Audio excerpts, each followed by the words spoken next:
try our best. We'll do it, Chair. Yeah. Thank you. Hopefully get on before 12.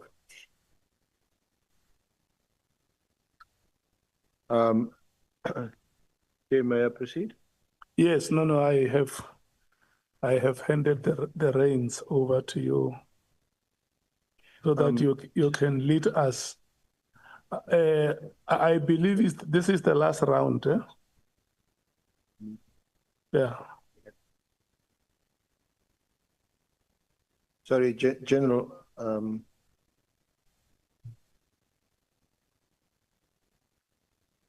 Just leading up to, and I'm reading from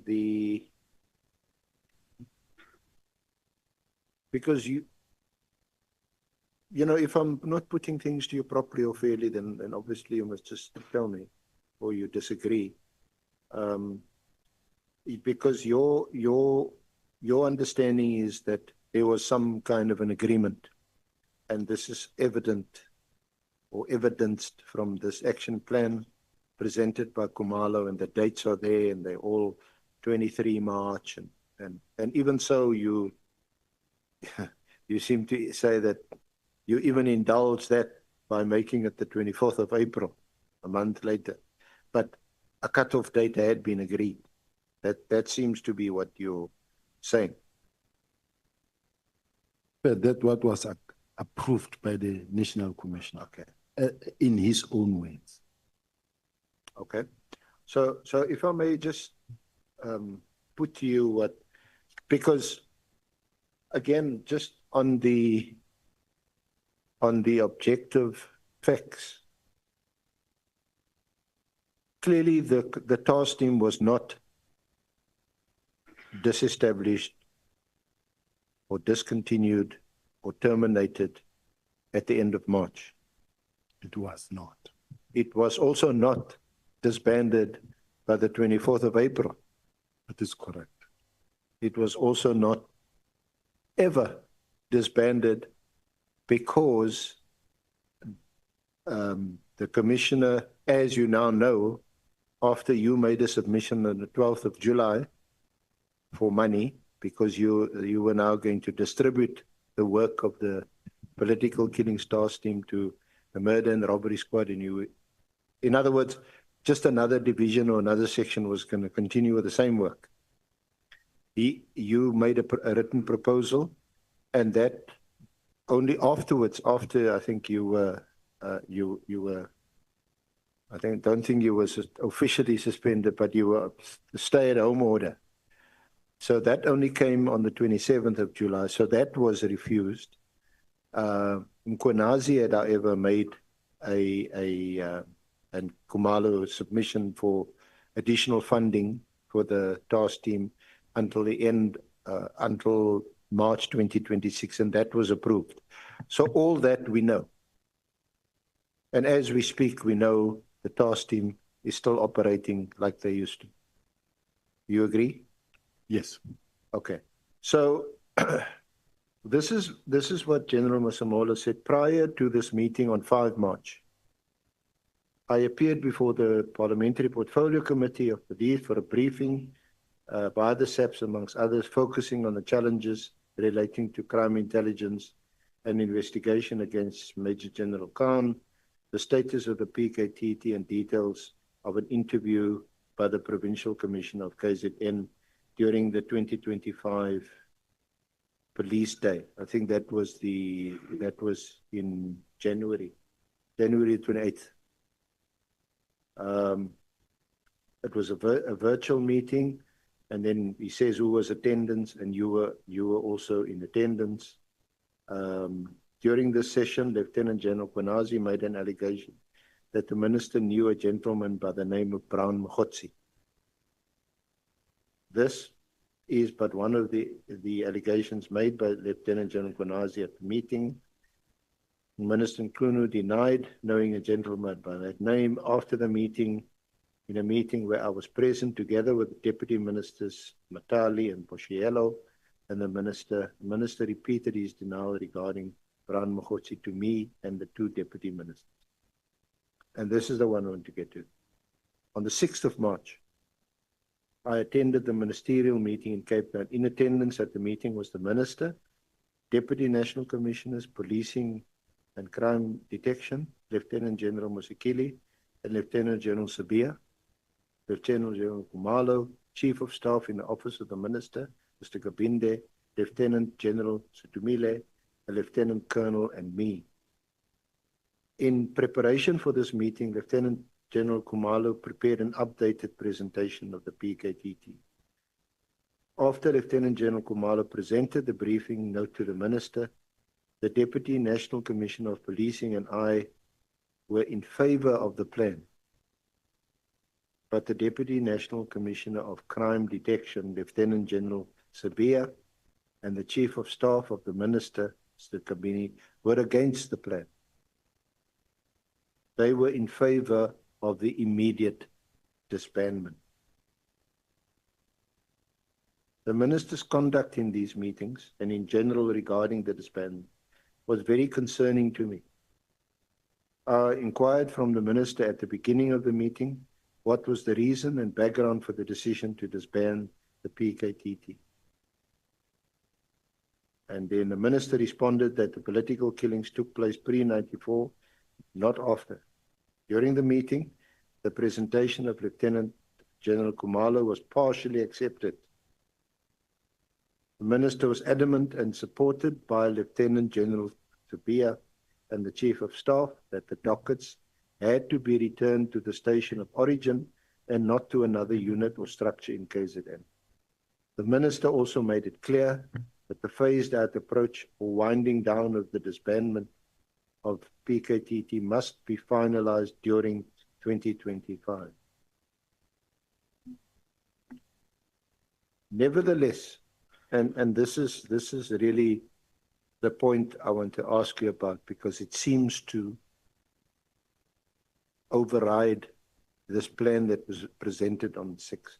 Nevertheless, the meeting concluded that Lieutenant Generals Kumalo and Sentumile must revise and amend the plan in accordance with the decisions taken during the meeting. This must be prepared for sign-off by the Minister. It was agreed that there would be a further meeting convened on the 27th of March to finalize the plan. Until then, no further action would be taken because the plan had not been approved and signed. The following was highlighted in the presentation. The need for the avoidance of adverse and unnecessary challenges that could be faced if the PKTT is disbanded was of paramount importance.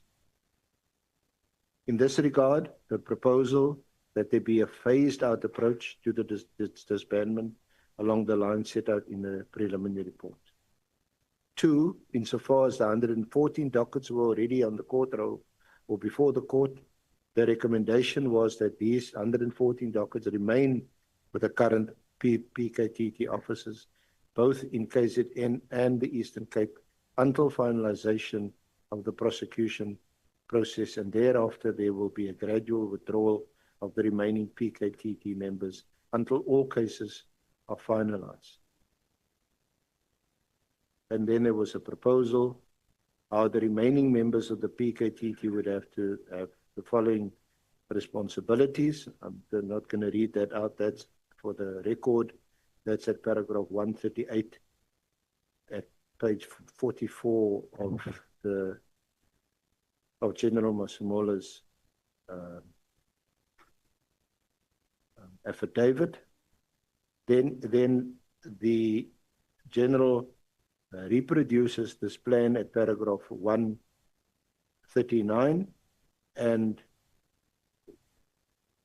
that is where you say there was some kind of an agreement or consensus or whatever. It says there, submit the final close-up report to the Minister 31 March 2025. But then at 140, the National Commissioner says, on 27 March 2025, a follow-up meeting was held regarding the implementation of the PKTT disbandment plan. In attendance at this meeting was the Minister, the 2 Deputy Ministers, Lieutenant General Suntumele, Lieutenant General Sibiya, Lieutenant General Kumalo, and a Lieutenant Colonel and me. I must mention that the PKTT portion of the meeting, the other 10 attendees appearing on the list was not present in the meeting. Furthermore, the Lieutenant Colonel's name doesn't appear on the attendance list, but she was in attendance in the meeting during the presentation on the PKTT, as she accompanied Lieutenant General Kumalo, and understood that she had assisted in the presentation of the preparation of the presentation. When the PKTT disbandment agenda item was discussed, the minister became visibly angry.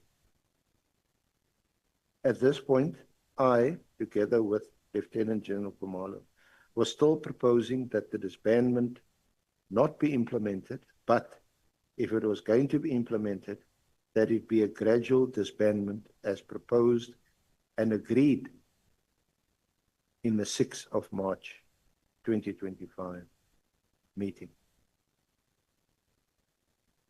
I have no idea what transpired after the 6th of March meeting that had such a significant influence on the minister. He was now completely against the agreed gradual approach and reverted to the immediate disbandment. The minister appeared to be angered by the fact that the statistics presented to him in the meeting showed that the PKTT members were still working and had made progress as reported by Lieutenant General Kumalo in the meeting. So, Lieutenant General Sibiya, for your comment, this is what the National Commissioner said. There was going to be the bottom line is no immediate disbandment. They will continue to do their work until these cases are finalized. Yes. Do you agree with that? I agree with the fact that the National Commissioner didn't agree with immediate disbandment.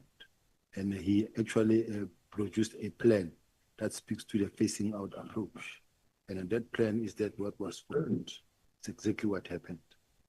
He also didn't agree with what you wrote there on the 24th of April in that letter which you handed me and which Brigadier Kuneni, the investigating officer, referred to in his affidavit, where it calls for the return of the dockets and effectively the disbandment of the PKTT by I think also the 24th or the end of April. Remember that, Chair and members, the National Commissioner never made it visibly clear that he doesn't agree with the minister. And I'm sure he has said it many times, even in the commissions, in particular the Madlanga commissions. He said he didn't really object. Then they asked him, would you carry out with him an unlawful instructions? He did. He never visibly really said, no, I don't agree. The National Commissioner worked with everyone, with us. And he never indicated really that it's not in agreement. That's why he could come up with an action plan that he approved, the one of the 6th of March. And you remember that statement where he said, he instructed General Kumalo, and his instructions took precedence over mine. We were not in competition with the National Commission. He's the National Commissioner. Once he say left is left. Once he say right is right. So to say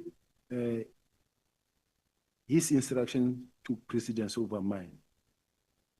Personally, I'm saying whatever that happened on instruction of the National Commissioner, starting from the email that I received on the 3rd, leading to the action plan crafted by General Kumalo, leading to the docket being brought over as per the action plan. Everything that happened because the National Commissioner gave that instruction. Well, it doesn't appear from Senior Counsel. Sorry. I just want to bring this matter to the attention of the House. There are South Africans who who are following these proceedings. And at times they struggle to hear us. I don't know whether the problem is the sound of the respective devices that they are using at their houses. But if we can try and help the Republic so that we do not get a regular feedback about people complaining about the sound that they struggle to hear us. If we can try and help them. You may proceed. Thank you, Honorable Chair. But you see, the National Commissioner's position remains consistent with respect. And this is apparent from his evidence, and I'm reading to you again from his affidavit, because you will recall that you submitted a proposal for additional funding. Why? Because the PKTT was going to be disbanded. You asked for additional funding. Clearly not for the PKTT. It was for the continuation of the work of the PKTT, whose dockets you had now requested to be returned, and this work was presumably going to be allocated elsewhere. So on the 22nd of July, and this I think this is while you were at home, on the 22nd of July, the National Commissioner disapproved your request for funding for the investigation of the 121 political task team killing dockets proposed by Major General Motsepe and recommended by yourself. This was in essence a proposal for the 121 dockets to be investigated and finalized by the Serious and Violent Crime Investigation, Murder and Robbery Section. And then the funding request by you is attached. And then the National Commissioner says, I disapproved the funding because it was essentially a duplication of the PKTT's mandate. I also questioned why the dockets are at headquarters when it was agreed that some dockets from the PKTT be returned to the station of origin. And that is still the case until today, Lieutenant General Sibiya, and you accept that? No, I don't agree. And you don't agree with what? I'm saying the position as far as the PKTT is concerned, they still remain in place. They still investigate all these dockets. They've been returned. They're working on them. They're processing them. They're proceeding with prosecutions, etc. And they have now been extended until 26 March 2026. I thought we agreed that earlier. Those are the objective facts. Councillor, you give me a wrong proposal, and when you ask me, do you agree? And I say no, and you say you don't agree with what? I'm saying to you now, Councillor,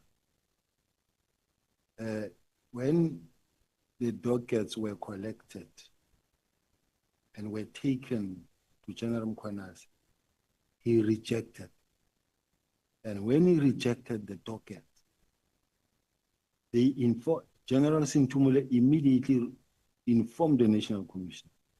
The National Commissioner said, let General Sibiya make a plan, the DNC make a plan.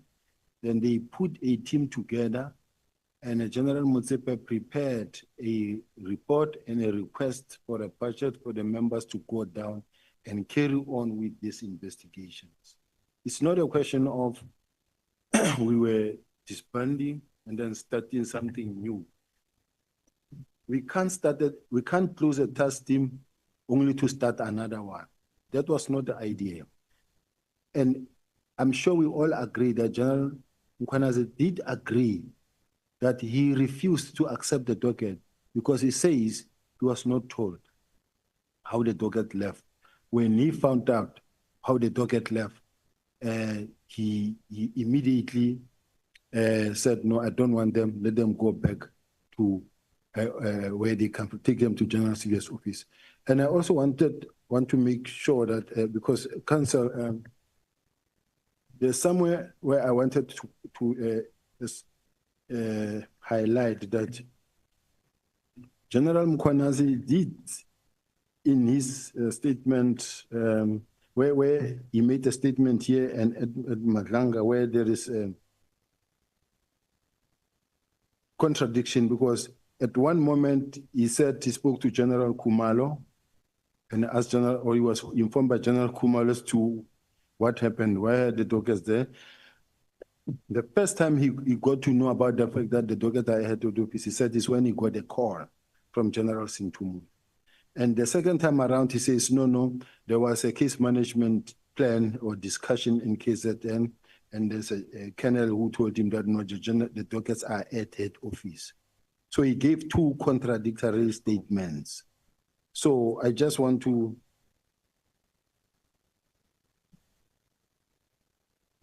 But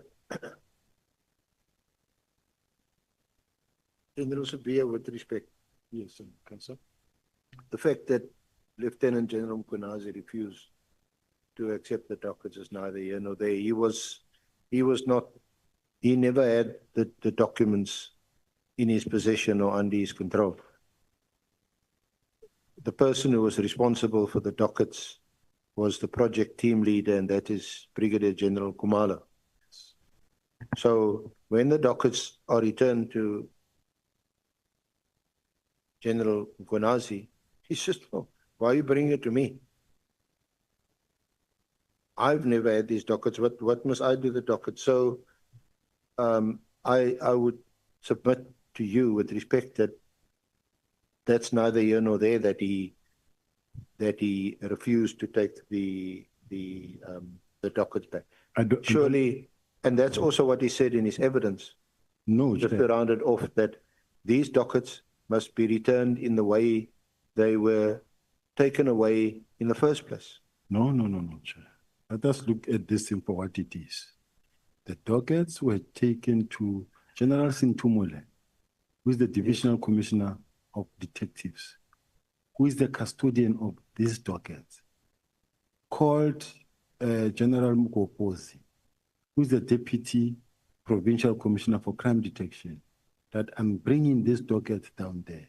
And the general said, let me hear from the PC if I can receive this docket. The provincial commissioner said, I don't want this docket in my province. Take them to General Sibiya's office. And that is a fact. That is what happened. He doesn't deny that he said that. In fact, he wasn't even aware, General Sibiya, that the dockets had been removed. I mean, this was only confirmed on the 20th of May, according to his statement, at a case flow management meeting, when he subsequently learned that the dockets were handed over on your instructions. I need a statement where he says, I learned for the first time when I received a call from General Sintumule about the dockets. And that's when I got to know that there are dockets. The dockets are not here.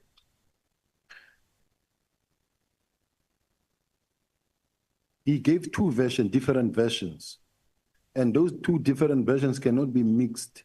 They cannot be ignored as well. They must be put together on different affidavits.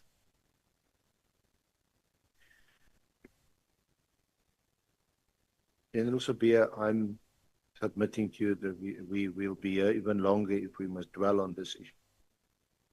I am saying to you that it is of no moment.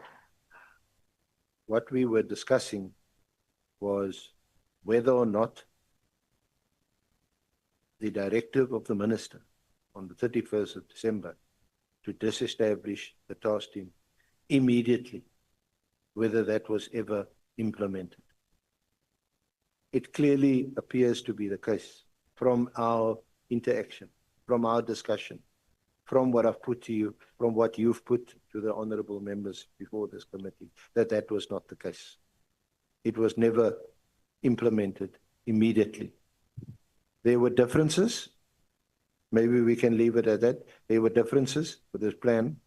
But at the end of the day, we know that the PKTT still exists and is still in operation. I agree. It was never implemented fully, but what happened is exactly in terms of the action plan that says this is what is going to unfold. We are going to be taking the docket. The phase-out approach talks about 3 stages. The first stage being to take the docket to Murder and Robbery Unit, which was presented by General Khumalo in cabinet, in Parliament, Portfolio Committee, and the very next day at the meeting of the 6th. Now, that is what they were implementing in phases. The first phase being to take the dockets to the Murder and Robbery Units. That is why the other dockets and instruction was given that they be, the 3 dockets and instruction was given that they be sent to Eastern Cape, Umtata. But the bottom line is that what the National Commissioner and General Khumalo presented on the 6th, that we are going to face it in, is what happened. The bringing of the docket is the first phase. And remember that the National Commissioner had already said he gave an instruction and even told them that ignore that one, to ignore my instructions. And of which the National Commissioner is allowed to do that. So whatever that flowed thereafter from General Khumalo cannot say, or anybody for that matter cannot say, yeah, but you gave these instructions and it was complied with. Already the National Commissioner instructed General Khumalo to say, ignore that one, or ignore this. This is where we are going now. So there's no way any other person can listen to me over and above the National Commissioner, especially knowing the position of the National Commissioner. So General Khumalo cannot here come and say, or General Sintumule cannot say, I was instructed by General Sibiya.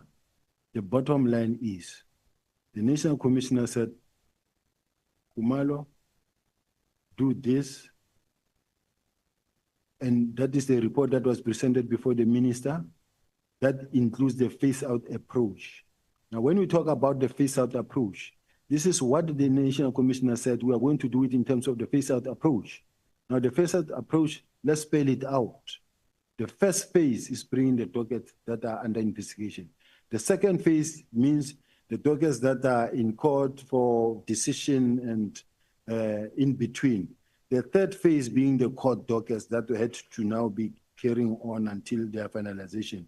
To an extent that they, in their presentation, they even said most of the cases will actually end in 2025, which was not correct.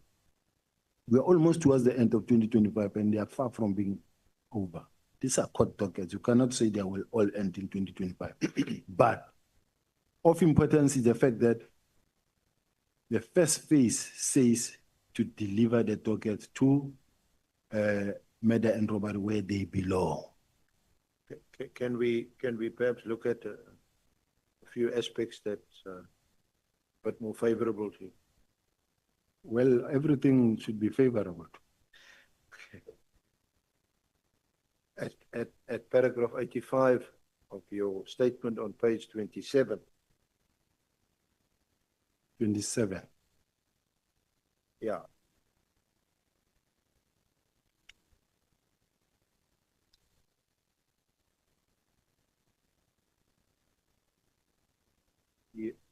Have you got it there? 27 of your statement. Yeah, or 27 of my statement. Of your statement, yeah, paragraph. I've got it, Councillor. The docket, once open, is in the custody and control of the detective, and I, as the Deputy National Commissioner, Crime Detection, am responsible for all the dockets in the country. including those that are with the DPCI and IPID.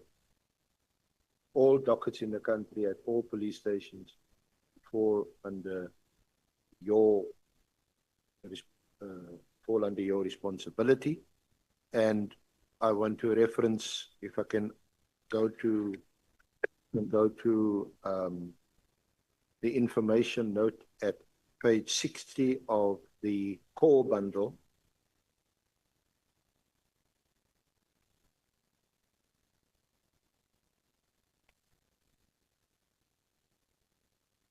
And specifically page 62 at paragraph 3.5.1.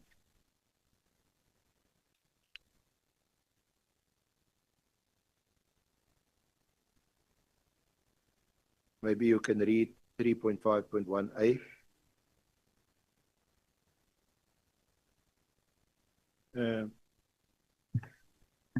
Page 60, 62, paragraph 3.5.1.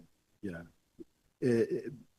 This is a business case submission to improve the performance of the detectives in accordance with the SAP's annual performance plan. This is a document that I drafted for the approval of the National Commissioner that seeks to improve the performance of the detectives. Now, it reads thus: the purpose of this document information note is to provide the National Commissioner with the situational analysis of the detective performance and the proposed measures to improve it in accordance with the SAP's annual performance plan. The crime detection consists of 3 divisions, that is the detective, forensic services, and crime intelligence. And the value chain of crime detection is defined at the time a crime is reported until prosecution, and further enables the department to effectively combat and investigate crime through adequate training and resourcing for crime detection. So can I ask you to fast forward, please, to paragraph 3.5.1 small a on page 62. Dockets allocated to various investigation environments. The Deputy National Commissioner Crime Detection is the custodian of all case dockets within the South African Police Service. However, there are case dockets that are investigated by other environments for whom the Deputy National Commissioner Crime Detection has no control over, whilst he must account for such docket. These case dockets are taken into account when the performance of the detective service is being measured. The table below is an indication of the total case dockets not under the control of the DNC crime detection. Now, so let us just don't want to spend too much time unless you want to expand on it. It seems to me that your statement in your at paragraph 85 on page 27 is supported by this document, this plan, which you say was approved by the National Commissioner. yes, Councillor. And it does, however, say at 3.5.1 small a, however, there are case dockets that are investigated by other environments for whom the Deputy National Commissioner Crime Detection has no control over, whilst he must account for such dockets. Yes. So it seems a bit unfair. You must still account for them, but you don't have any control over it. That is what we are correcting. Now, isn't the PKTT one of such No, environments? no, it's not. Or are you referring to IPID? Can I read them into the record? We have national components such as the borderline operations. We've got chemical monitoring, counterintelligence investigation, crime intelligence gathering, cyber crime investigation, PCR, Directorate Independent Complaints. We have flash services. We've got Interpol, narcotic investigation, coordination, National Head Directorate for Priority Crime. We've got also National Priority Violent Crime, National and Transport Organized Crime Groups, Non-Ferrous Metals, Organized Crime Desk, Precious Metals, Priority Crime Management Center, Sector Investigation, SANEP Project, seconded members of other organizations. Now, Serious Commercial Crime Investigation, Serious Economic Offenses, Serious Organized Crime Investigation Unit. This is just head office national. Now, when you go to the total number of dockets there is 1,133.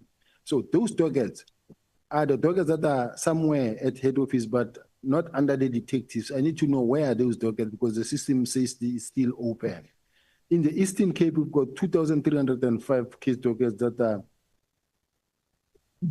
like the Eastern Cape banking and electronic crime, Eastern Cape crimes against the state, Eastern Cape fraud and state statute, Eastern Cape serial and electronic. So when you go according to the provinces, you can see the total number of case dockets.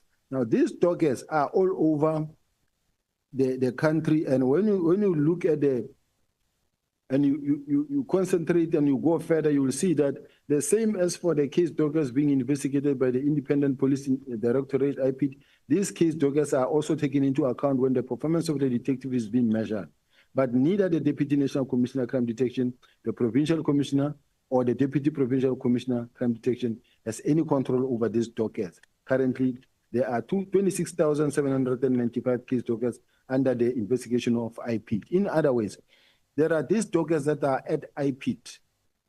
Starting from when IPIT started, they sign for dockets from the police station. When they close the docket, they don't return the docket to the station, get filed somewhere in IPIT offices. Now, the system is open, this side. But once you push for all the dockets that are at IPIT, that are at the DPCI, all those respective environment, your system improves, the performance of the detective improves. That is why you will see that you have 40,929 outstanding for more than 2 years with DPCI, and the DNC crime detection has no control over this docket. There are more dockets at the units under the DPCI, but there is currently no system in place to draw the total of all cases within the DPCI. This also impact negatively on the performance of the detective service, as the performance is calculated with the case docket taken into consideration. Now, we've got heavy workload of the detectives, and the table below dictated the total docket carried by members of investigating units.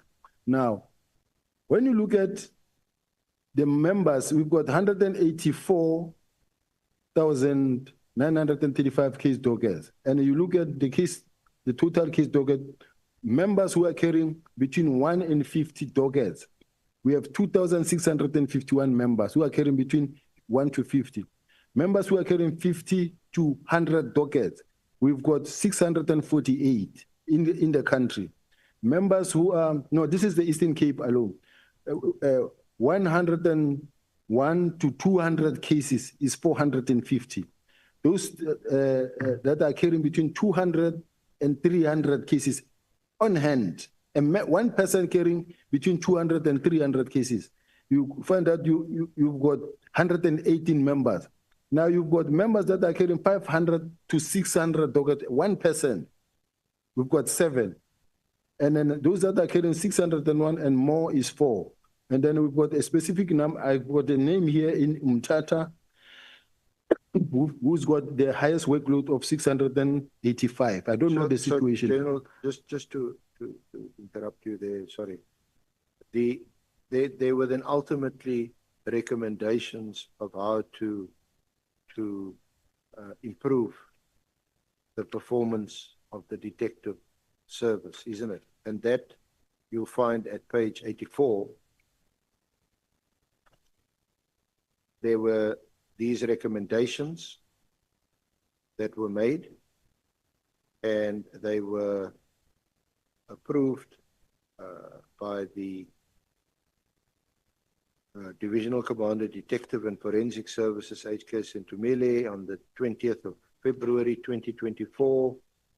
They were approved by you on the 22nd of February 2024, and they were approved by the National Commissioner on the 10th of March 2024, although he says 6.1.1 approved. Are you at 84? 6.1.1 is the DPCI and IPID have their own SEPs 6 on the EIS. He approves that, but he says 6.1.2 not approved. All case dockets at crime intelligence, POPs, ORS to be returned to the detective service environment. 6.1.3 is approved. 6.1.4 approved. 6.1.5, he says it requires expand or explanation or meaning, not approved. 6.1.5 is the National Commissioner to direct all provincial commissioners to implement a docket reduction strategy, in brackets recovery plan, and then the other recommendations are approved. That's So correct. so that would have been the status quo until it's changed. Has it changed since then? No, it doesn't change. Here, I was just actually highlighting the fact that we've got, as detectives, we've got dockets scattered all over the country that we cannot account. And we've got dockets that are open for more than 10 years in the system. Others are open for 20 years in the system. Others are open for 15 years. Where are those dockets? So that is why I make this presentation that actually seeks to make sure that we know how many dockets we have. And then if we know how many dockets we have, why do we still have a simple assault case open for 5 years? Why must it take so long? Why do we have a docket that hasn't been attended to for more than 10 years? Where is that docket? Why is it open? So this is when we need to make sure now that we cover we close the gap in making sure that in the system, what we have is dockets that are alive. Now we've got many dockets that we cannot account for years. And to an extent that at some point we even received a query from correctional services that there are certain inmates that you find that every month or second month their docket get postponed for 5 months. They've been in prison for quite too long. Their dockets are not being finalized because they keep on being postponed. So this seeks to address issues like those. But General Sibiya, I can reference, and these are your documents. You put them into the bundle, in the core bundle.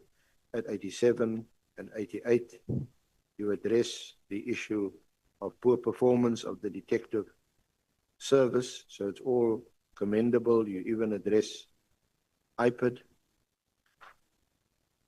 And also at page 90, you address the Provincial Commissioner Eastern Cape on the alleged poor performance, demanding feedback from them by the 29th. But if you look at all of that, you don't see any reference to the PKTT. Because it was never an issue in my case, the issue of the PKTT. It's a test team that was running and it doesn't form part of this. It was not even a focal point on my side. Here I was addressing the whole country, looking at the crime levels and how to improve the performance of the detectives.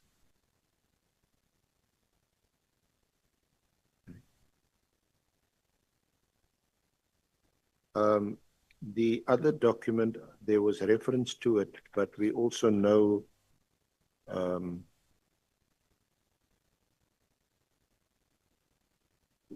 that this report at page 54 to 59, which was drafted by Motsepi,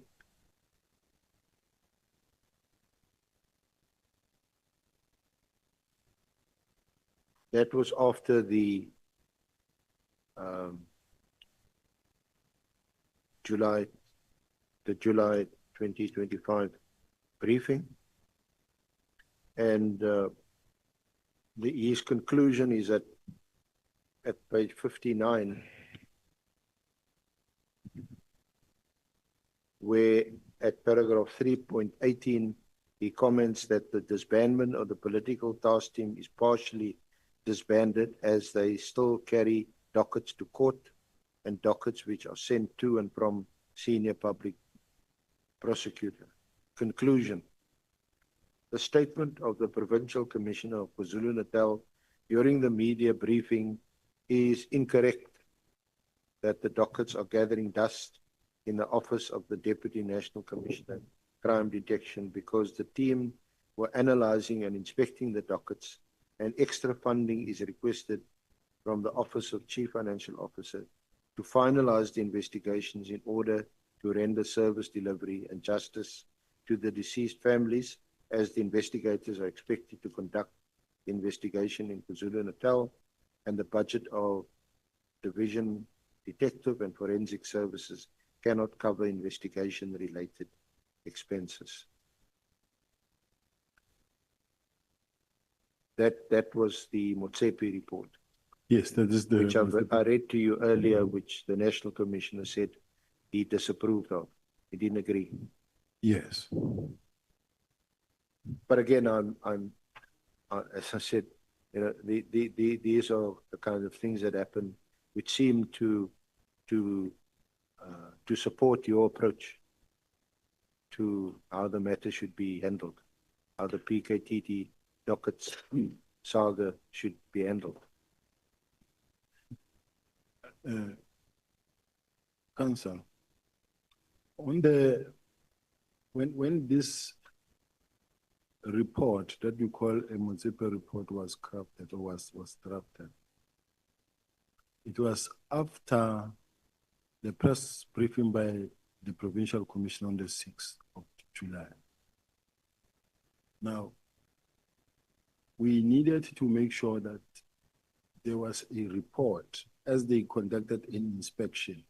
They received the dockets and they realized that, but what the Provincial Commissioner is saying, that the dockets are gathering dust, is not true.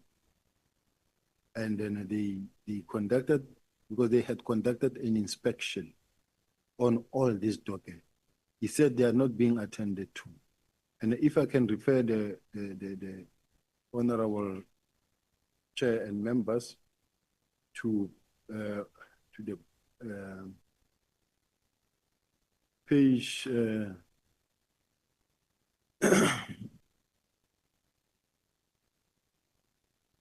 page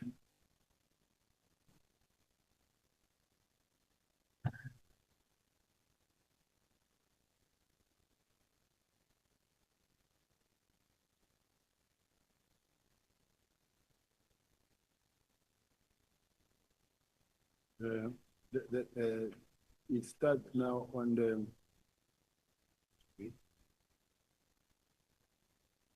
on page 234. Sorry, Page 234 234 of of Your- main file. okay, your bundle. SBA 19. Yes. Okay.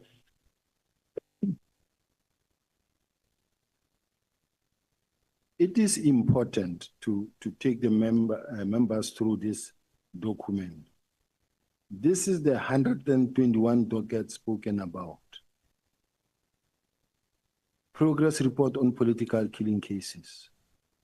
When you look at this docket, let's look at first page, which is a hiding, and it's a double murder and attempted murder. It was reported on the 20th of 12, 2016. And this one affects an ANC councillor.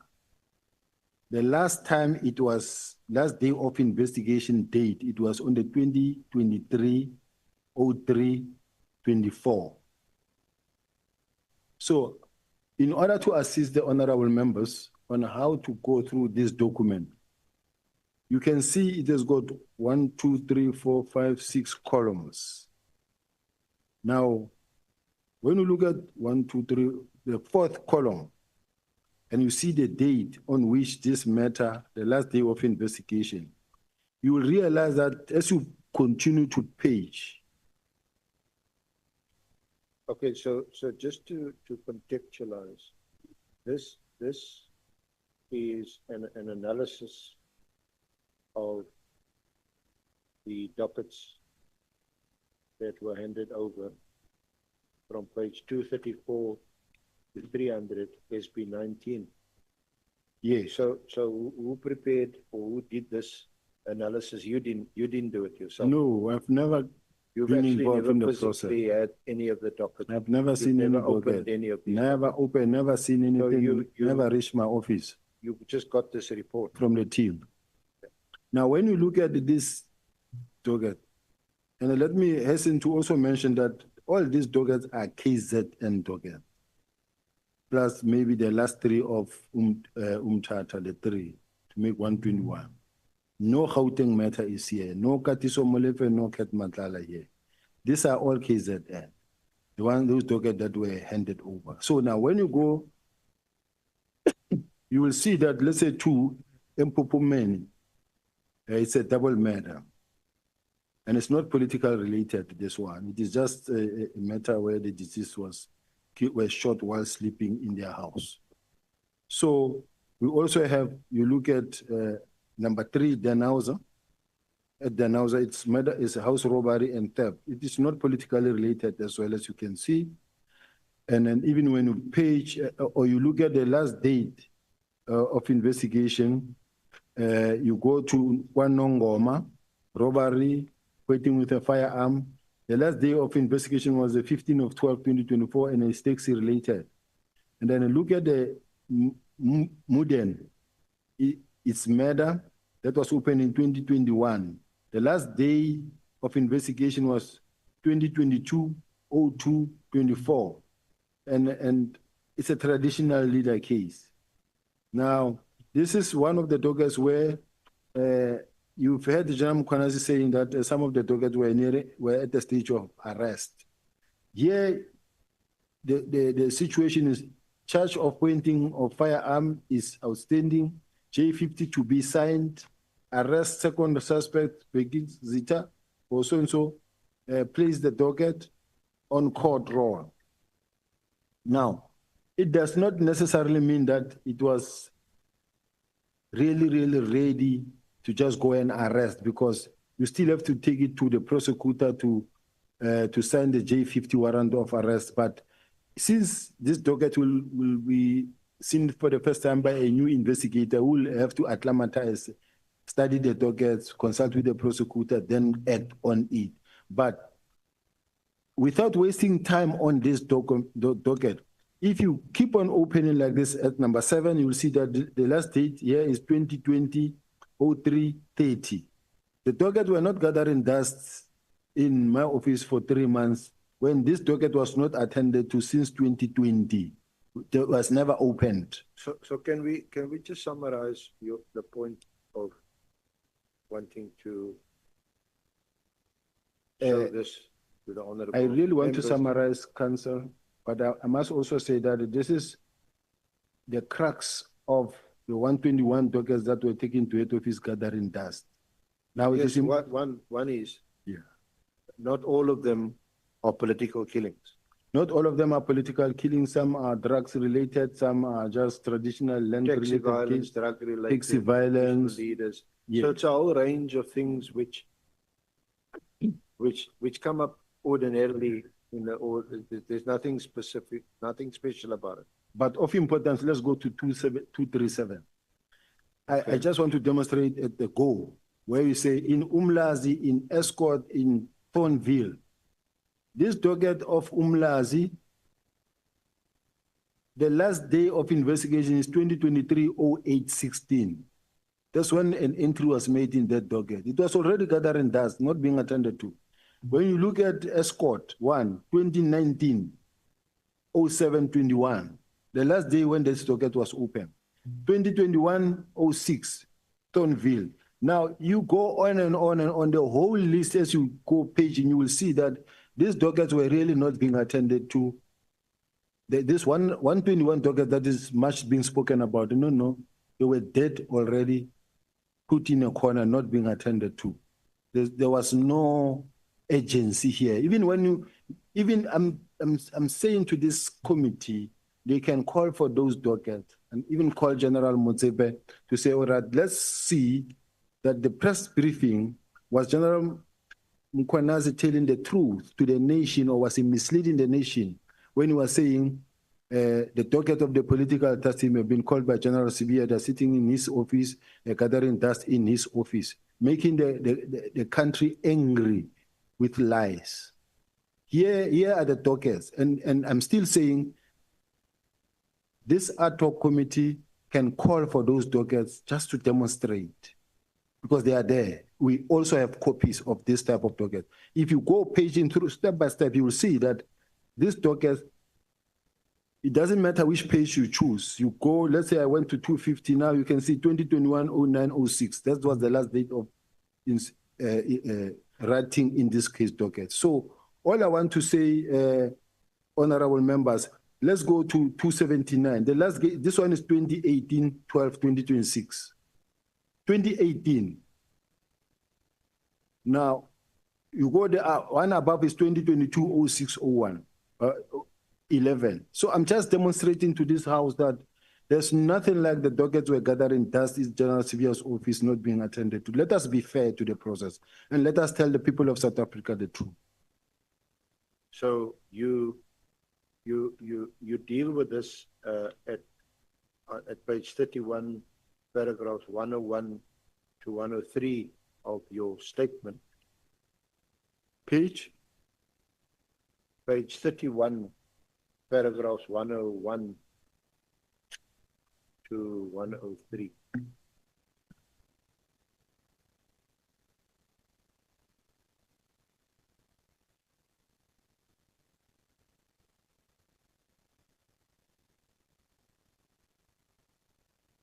Sorry?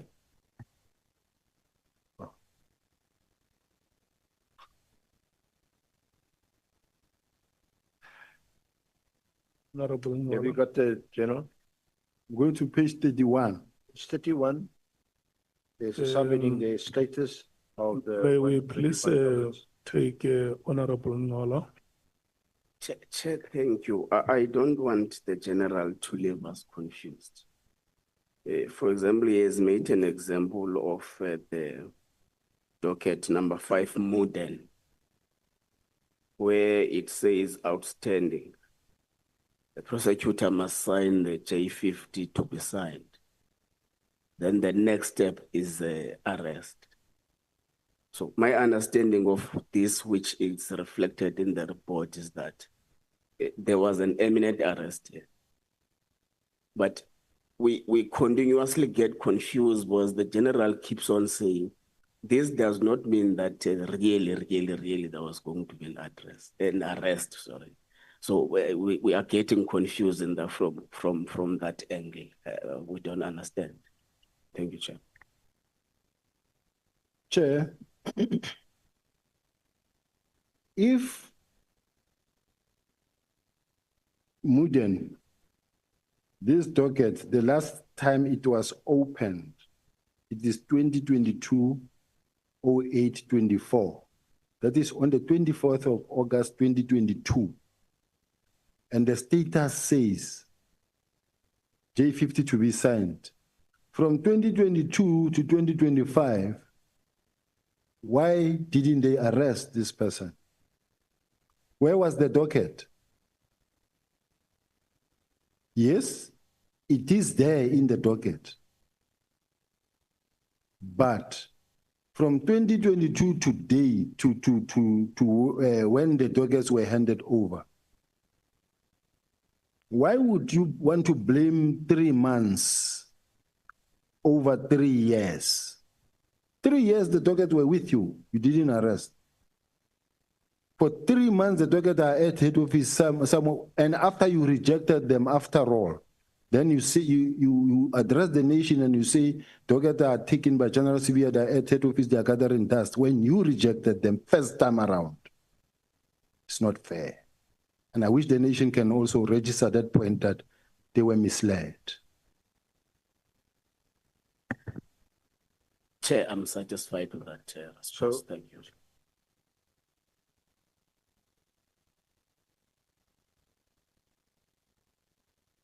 You can proceed, Senior Counsel. Thank you, Honorable Chair. I almost said Comrade Chair. It's that time of the night when you get a bit tongue twisted.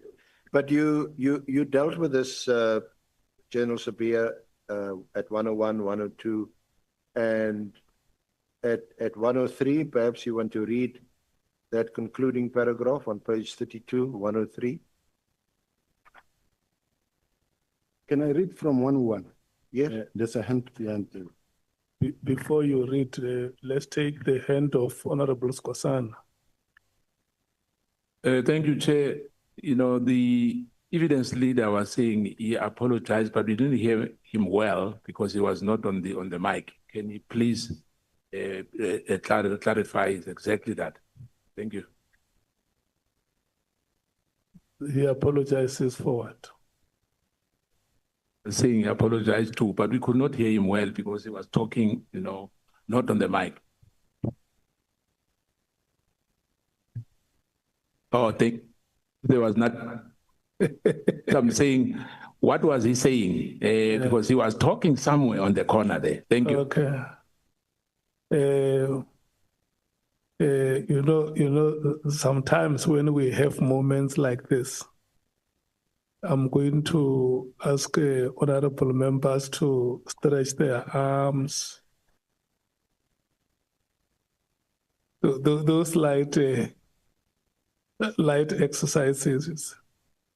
Okay, no, it's fine. Let's come back to business. Senior Counsel. General Sibiya wanted, thank you, Honorable Chair.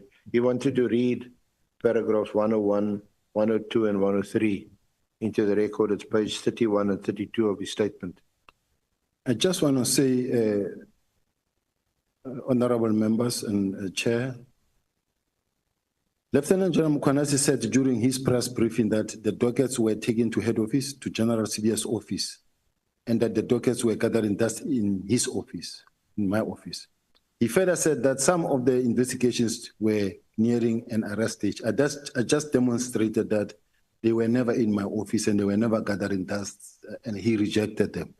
This is not true. The dockets were not in my office.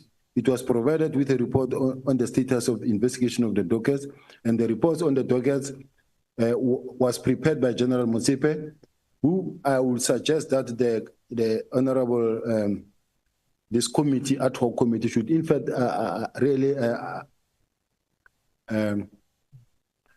request General Motsepe to come and clarify some of this, because she's the drafter of the report, and she together with her team are the one who compiled that report.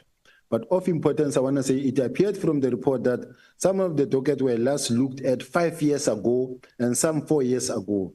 This means that the dockets were gathering dust for many years. And a copy of the report on the 121 docket is attached as SB 19. Now, I want to say that really I'm failing to connect the statement of General Mkhwanazi when he said, when we took the dockets, we thought that the dockets of Katiso Molefe and Kat Matlala, or the Big Five, are included. Therefore, we missed the target. It defies logic because all these dockets are KZN dockets, and the persons to whom they were referred to are all in Gauteng, and the dockets would be in Gauteng. There is no basis for belief that the KZN dockets would contain Gauteng cases. Such a statement is designed to mislead the public. Now, I'm just saying, the task team, the fact that apparently they were asked or requested to come and assist Gauteng, I think somebody needed a reason to say, Mare, how can we say this docket were being disbanded, this unit is being disbanded because of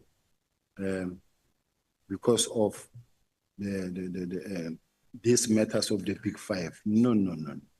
This thing comes back a long way, not influenced by anything, but purely by the circumstances. Starting from even when the CFO said, post-elections, this task team must be deactivated. it has got nothing to do with what was happening in Gauteng.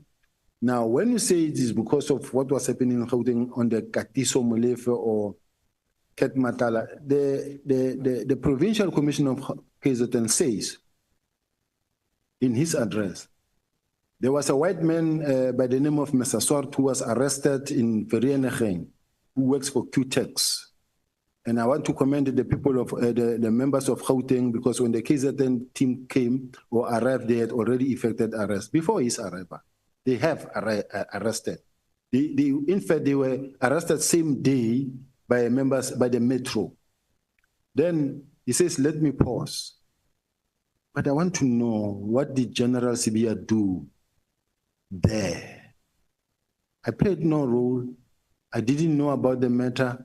I never called for a docket. I never did anything. Now you say, all right, Katiso Molefe's arrest. On such and such a day, members of the PKTT went to arrest Katiso Molefe. Calls were coming in and say, we see black cars. We don't know whether it's robbery in progress or what is going on. Now they say, all right, he says a team was dispatched from head office. When they got there, they found that the members were doing their work. And they left because the members explained themselves and produced their IDs, and the members of the DPCI left. What did General Sibiya do? I was nowhere near the picture. I didn't do anything. I never did anything. I was not involved. How do I get associated with the fact that we took the dockets because of that? Those are the challenges that I really want to know.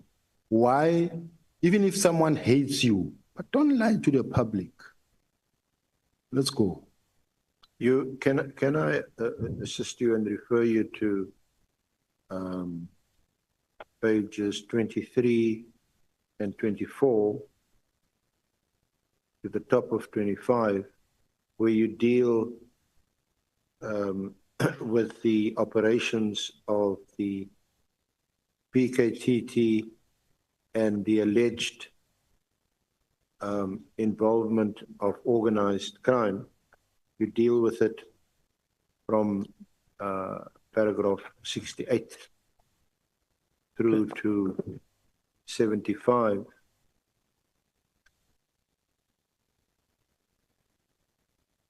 May I just be allowed, Chair, please, to finish or push this paragraph 103? Because it is also significant. Now, in paragraph 103, General Mkhwanazi sent a team of 10 people to head office after his press briefing on the 6th of July, 2025, who wanted to take pictures of the docket. General Motsepe, however, refused because the president announced that there would be a commission of inquiry. The National Commissioner called General Motsepe thereafter and informed her that the team sent by Lieutenant General Mkhwanazi just want to take pictures on the dockets. General Motsepe still refused and said, and kept the dockets locked in her office. Now, General Mkhwanazi goes and addresses the nation. He doesn't have information of what he's talking about. He addressed the nation and said the dockets were taken. They are at head office, sitting and locked somewhere in General Sibiya's archives. I don't have archives. I don't have safe in my office. Now, having realized that, but he lied to the nation. He sent a team of 10 people to say, go and inspect those dockets. You can't go address the nation, then you want to go and inspect after a fact. Now, they say, no, but General Motsepe says, no, but you already addressed the nation. Now, this is for the commission now. Let's wait. Now, the National Commission then calls and say, no, Cookie, they just want to take pictures. No. They said what they said. Now they want to take pictures so that they must justify. Now, for them to get the docket, then an investigating officer get appointed in my disciplinary hearing, which is General Patekile. General Patekile then come wearing a cap that says, I'm the investigating officer. I'm investigating the charges against General Sibiya for defeating the ends of justice, then takes the docket to General Mkhwanazi and National Commissioner at the college. Now they sit with those dockets. With General Makashalala, they go through the dockets now on their own. And they can see, because when they took the dockets together with General Makashalala, they could see that, but these dockets were not being attended. They were never attended to. And what did they do? They realized that should this docket go to the commission as they are, we might be exposed. What do? An instruction get given that let this docket go to KZN. That's when there was that information that says, but why now taking the docket to KZN? Because this docket must be seen by the commission. That's when it was said that the dockets, copies were made of the dockets, but there are copies of the docket that can show for a fact that these dockets were not attended to for a period of time, for a number of years. They were there. So I've exhausted this part. I just wanted to demonstrate that part, that it is my prayer that General Motsepe be summoned by this House to just come in and clarify certain things. And then, can I proceed, Chair? Where must I proceed, Council? I say I'm ready to proceed, or should I just proceed? That's correct. So, yeah, I was dealing with your involvement or knowledge of the operations of the PKTT and organized crime in Gauteng, and you deal with it from paragraph 68 through to 75 on page 24 and 25. At paragraph 70,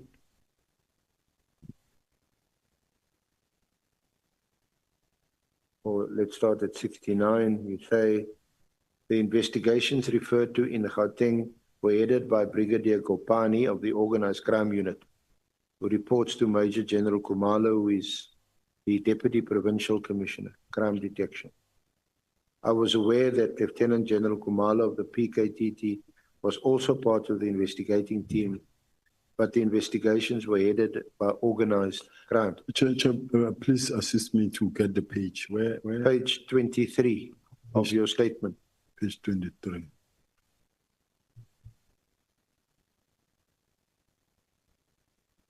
I've got it.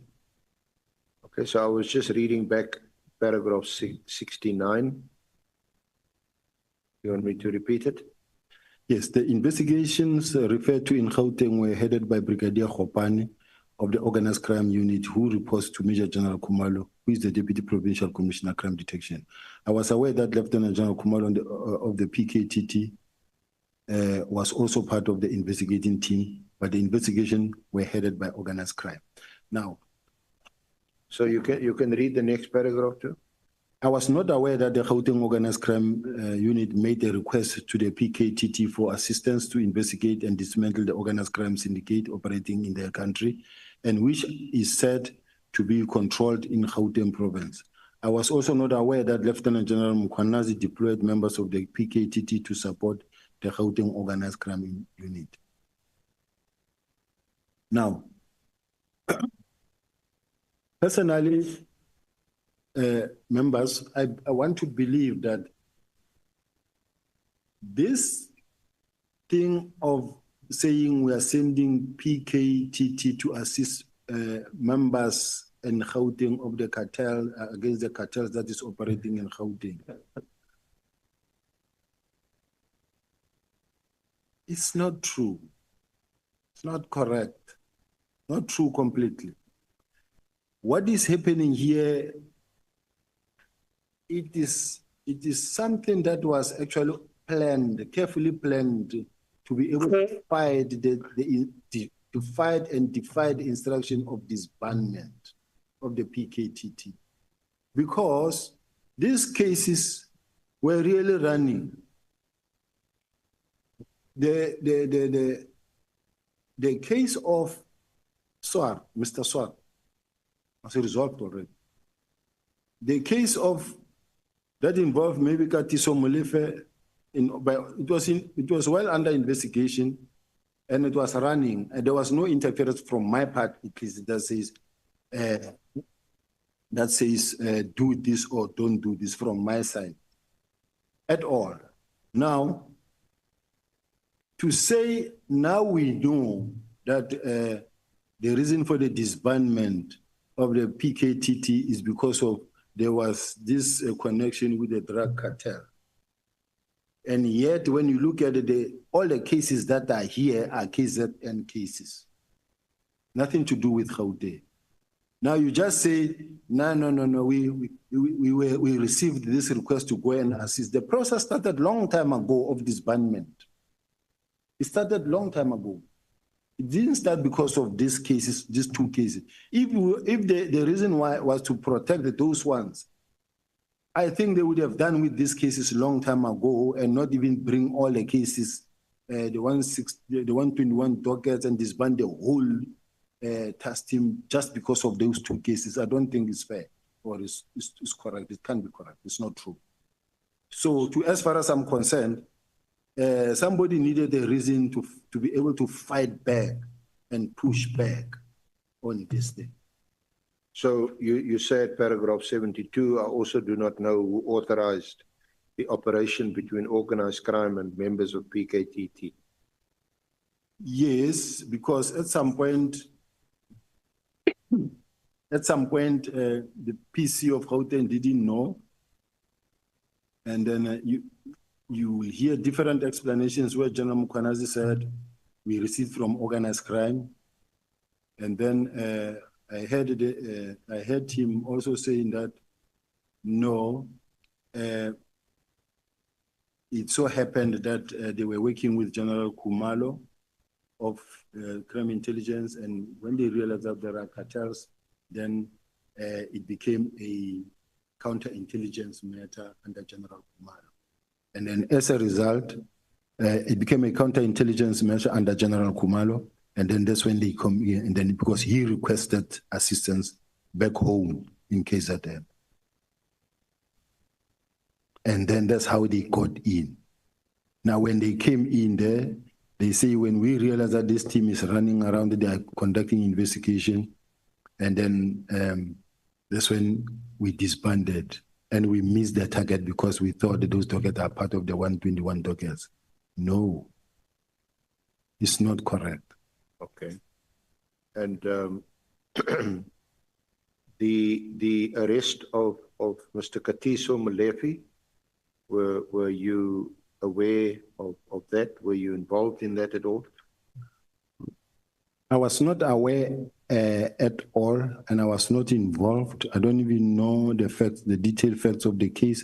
I do know for a fact that now they're talking about being involved in the murder of Mr. Swart somewhere there. And then I also heard that it's somehow connected to DJ somebody. But safe to say for me that as the Deputy National Commissioner for Crime Detection, I don't always get involved on the day-to-day cases that are running. If a case is running smooth, I don't get involved. If there are challenges and I'm approached either by the National Commissioner or the Deputy Minister or the Minister, or let's say a family is complaining, I jump in. And I'll give you an example. I'll give you an example of, if you remember the Lusikisiki 18, because it was a national crisis. I mean, 18 people, family members wiped out. I went to Eastern Cape. I spent almost 2 weeks there running on the ground with the members. We arrested all of them. If you remember the case of the journalist in Mpumalanga with the wife, the team were running smoothly. You were in Lusikisiki. I was in Lusikisiki. The minister was also there. He was not there. He came there with the management for a visit, for a briefing. I'm the one who briefed them there. And they said that Brown Mkhotsi was also there. No, it's not true. Did you not see him there? Well, we were at the police station in a hall like this, and then there was no Brown. Okay, I interrupted you. Now, the one of in Mpumalanga, the journalist that was murdered there in Mpumalanga, he actually disappeared and nobody knew where they were together with the wife. I was called by one journalist and say, General, can you please assist also, get involved in this thing? I called for a meeting on a Sunday. Asari. I called for a meeting on Sunday morning, called all the investigators, even in Gauteng, intelligence, everybody. We met in Mamelodi on a Sunday and we launched an operation. I went with them there from we went. And in 2, 3, 4, 5 days, we traced the bodies in the bush. We resolved the case. I jumped in when there's a need. I don't interfere in cases. So I was just saying, it's not like one is interfering in cases, and it must be known that I get involved in all the cases throughout the country, including the AKA matter. Including the AKA matter. I spoke to the parents of the other parents, not the parents of AK, but I spoke and I went with the spokesperson there. We were involved. So a lot of cases we get involved. We're not interfering, but it shouldn't be that when it suits somebody, because somebody showed interest in a particular matter. No, he showed interest because he wanted to do 1, 2, 3, 4. It's my job to get involved in nationally in all the cases.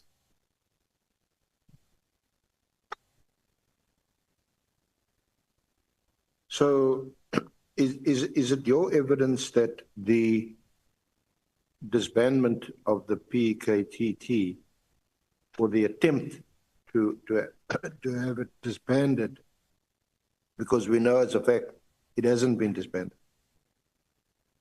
is the attempt to disband it, does it have anything to do with organized crime in Gauteng or anywhere else in the country?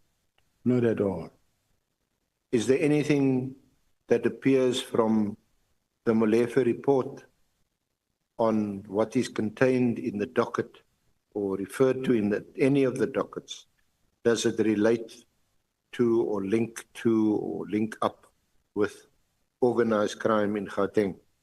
Firstly, I haven't seen a Molefe report. I haven't seen any report. I haven't seen any docket. I've never been involved in any docket. So in this case of whether Katiso Molefe of Mr. Swaro, I don't know anything. But what I know is that in the 121 dockets that I have, there's no Katiso Molefe, there's no Mr. Matala there. The only thing that I must mention, though, is that what I know is at some point I got a complaint from Forensic Science Laboratory. It was the general responsible for the component there to say members of the PKTT went and they summoned the official that is involved, the ballistic expert. They called the ballistic expert from home in Loate under the pretext that the prosecutor wanted him to correct a 212 statement, and they asked him where he was. He was at home, and then they called him to the police station. Then from there, and it was a team of armed, some in camouflage uniform and some in your NIU uniform. And then they took him to his office to open the office of the ballistic at night, which cannot be done. It shouldn't be allowed, and it was wrong. They then forced him to open the office, and they were there interrogating him, and they demanded to take the files. They took the files and the laptop of an forensic expert, the ballistic expert. They took even the files of the PKTT, including guns. a gun or guns. And for them to be removed there, I think they called highway patrol, but they called another unit of the police to come and have them removed there. And there was even a hostage negotiator called. I heard in one address, General Mkhwanazi saying, I don't know whether it was at Madlanga or at this ad hoc commission, where he says, no, they are being influenced to open cases, to open a case. They spent a day with that person, they even bought him lunch. It's not true. We are sitting with affidavits, we are sitting with reports of the brigadiers and the generals that were reported to IPIT. And they even say when the docket, when the laptop came back, it was tampered with. They could not even open the laptop, it was tampered with. Now, that is being rogue. That is being rogue. And if this house really would allow also something like that and not question it, it's being rogue. You cannot have a disciplined member of the police unless you think you are above the law. You will go to the forensic department at night and force the forensic office to be open and seize some documents or the laptop. That laptop has lost its credibility as we speak. That laptop, it has been tampered with. Now, we must bear in mind, Chair, neither is General Mkhwanazi an investigator, doesn't know anything about investigation. Colonel Khumalo, Lieutenant Colonel Khumalo, was Mkhwanazi's driver. He's also investigating this thing. I don't know if General Khumalo's got investigation. I know he's investigating, but he's never been an investigator. I don't remember him being trained as an investigator, unless he's got that certificate that says he did investigation. I might be wrong. Now, the same member of the political killing trust team members, including Lieutenant Colonel Khumalo, these are the team that are investigating, going, kicking the doors. There are so many cases opened. They went to Fort Hare University and they took money from accused number 1 at Fort Hare University. That matter is investigated by the DPCI. There is evidence, they don't deny, but nothing is happening. Why some of the people are above the law? They can do as they please. Nobody takes action because they are protected.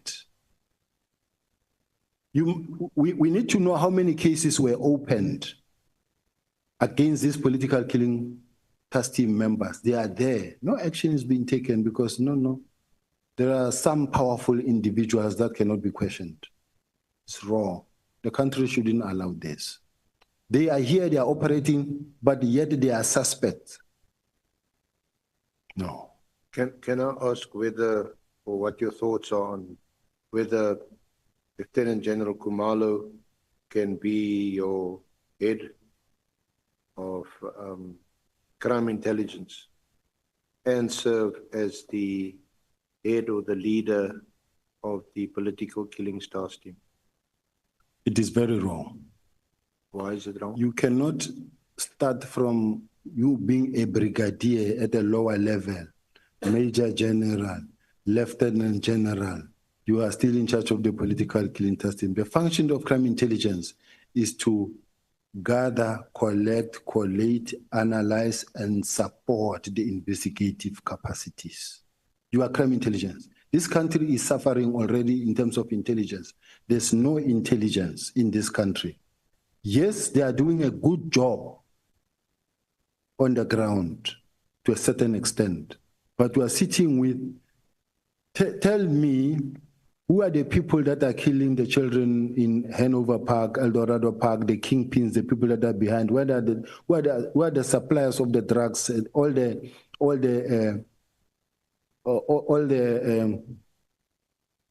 firearms, the proliferation of firearms? Who is behind the cash in transit?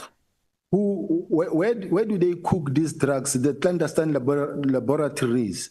We've got a number of criminal activities that are taking place. The hitmen that are all over from KZN, that are being supplied by KZN into the country as a whole. Let us be able to contain the situation. Crime intelligence needs to be able to tell us who's behind the touching of the trucks. Where are the people? So that we don't have a repeat of all this. So counterintelligence is struggling as we speak. And there's so much that they can still do, yet its leader is busy running around also conducting investigations. It's wrong. If you are in intelligence, be in intelligence, don't be seen anywhere, and focus on intelligence. Well, Senior Counsel, before you continue, I must take some notes here.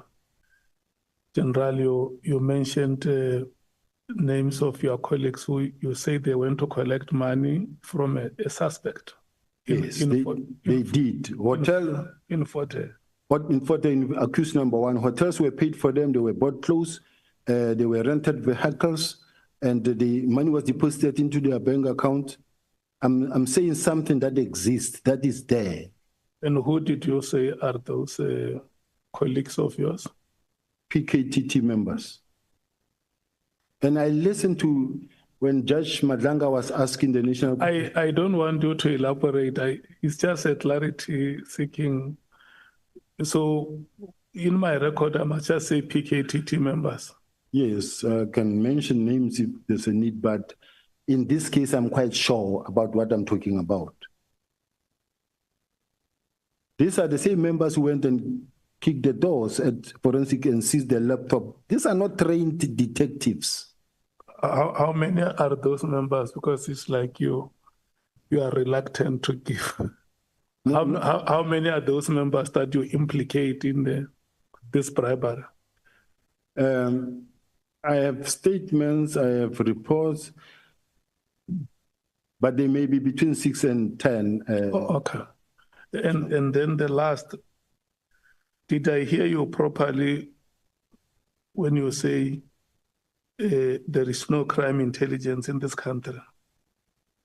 There is, but it can do better. No. Just to check if I properly captured that statement. Did you say there is no crime intelligence in this country which will be knowing who is committing these criminal activities, the hitmen, this and that?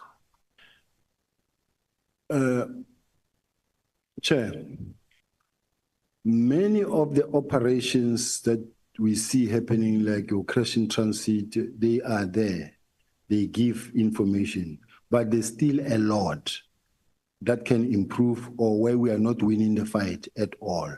And that is where I believe that crime intelligence should actually, that is why there was a meeting where the minister at some point wanted to know who is behind the drugs, the drug lord, the drug cartels, who is behind the proliferation of firearms, who is killing people in these gang-infested areas, in all these areas.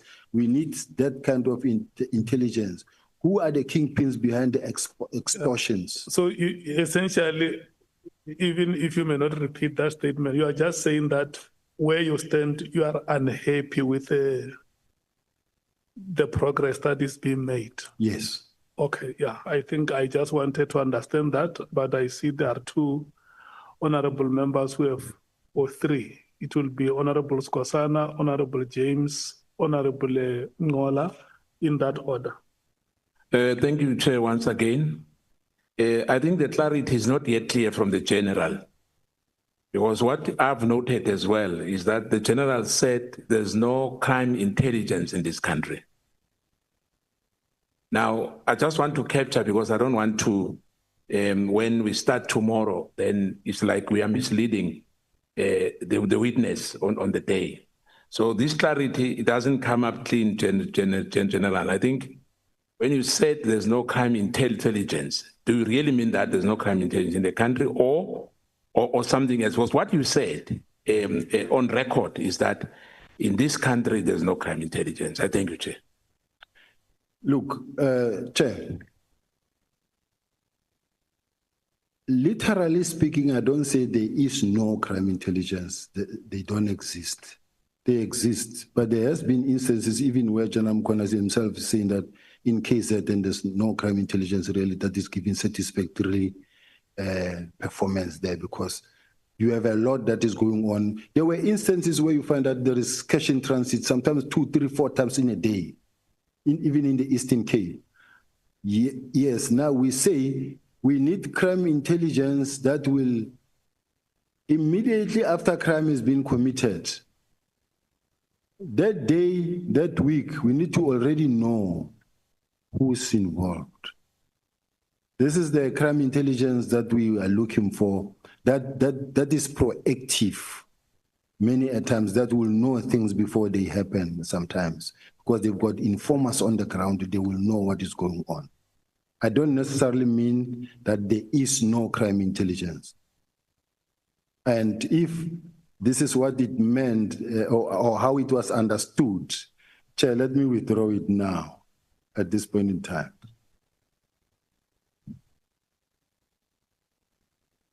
What are you withdrawing, General? The statement that says there's no crime intelligence, because I wasn't meaning literally speaking that there's no crime intelligence. But the one that you said that you are not happy with the progress that crime intelligence is making, you stand by it? I stand by it. Okay, thank you so much. Honorable James. Thank you so much, Chair. When General Sibiya spoke, he didn't mince his words. He was clear. He even qualified his statement. He qualified his statement. When General Kwanaze spoke, when General Masemola spoke, they all said the same thing. When we questioned General Masemola and the crime detection, which spoke to crime intelligence in this country, he said there's actually no, it doesn't exist. He did say that. All three of them said exactly the same thing. Yes, there's a unit called crime intelligence, but how effective is that unit? So he has withdrawn his statement now. So I'm not sure if this is even worth going into, but all three generals came here and they qualified and they spoke about exactly the same thing you're speaking about. And when General, when we have operations, that's the one thing we lack is intelligence. So let's be truthful here. Thank you.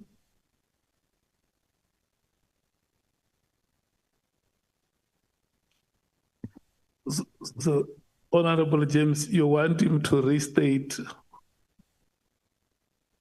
I don't know what to say because he withdrew. He says, where I stand, I'm not happy with the progress that crime intelligence is. I don't know what to say, Chair, because he said there's no crime intelligence. And he qualified it by making examples, which I agree to.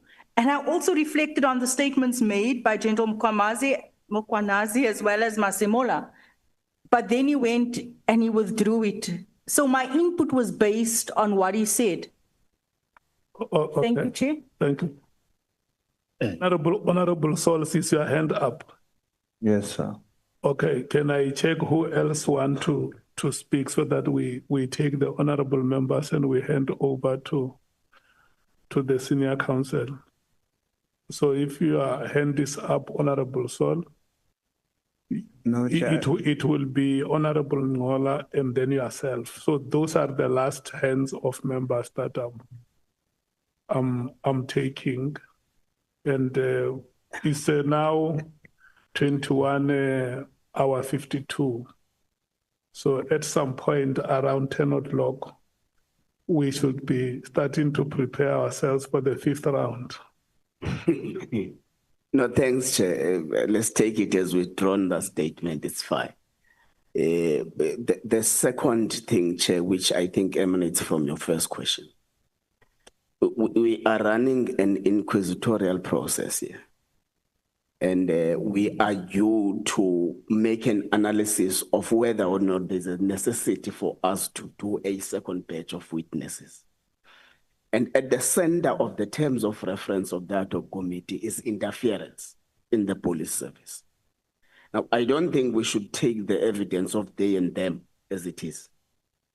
General Sibiya must tell us who went to Forte by name, who went to Forte to solicit money or bribes or however you term it. From who is this accused number one, we may not be familiar about the details of the case. How much was solicited? I think we need that detail to be registered and recorded. Thanks. Do you want him to say it now, or can he submit to?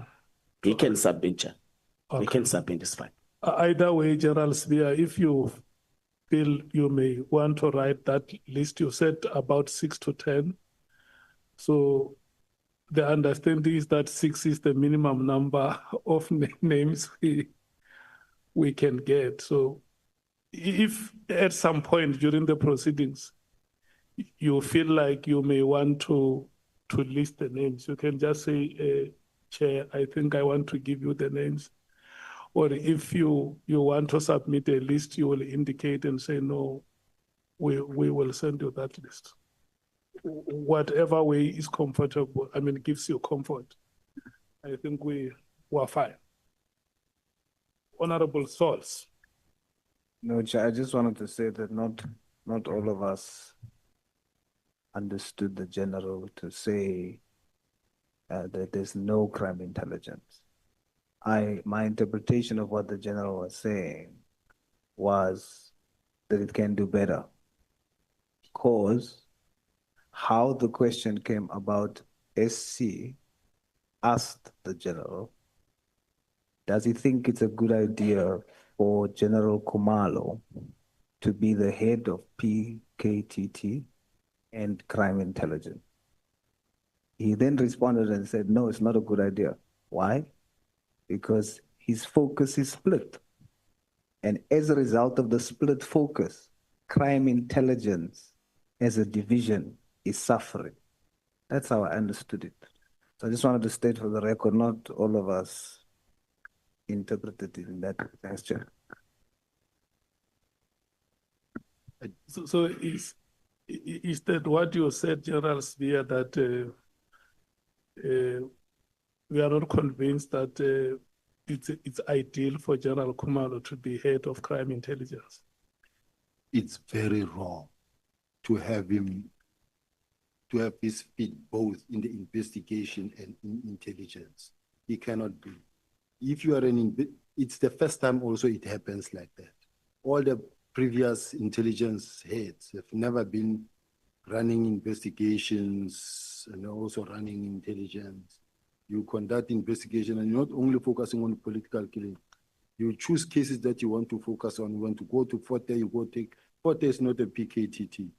There are other cases, then they bring in traditional leaders cases, but in other areas in the country, they don't go. I just read about the one in Mpumalanga. Many cases of political killing testing, they are not involved. I can still mention the one of IFP who was killed 2-3 months ago. The IFP council, it was, I think, member of parliament was killed, but. Yeah, I think what the member wants to understand,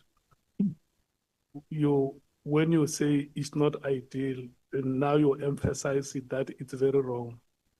Are you saying it in terms of his abilities or in terms of division of labor?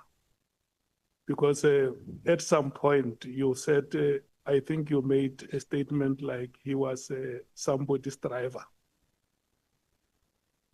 No. And that he knows nothing about investigation. So if we can just understand that proper, when you say it's very wrong to have him as head of intelligence, is it wrong because of his abilities? Is there a mismatch?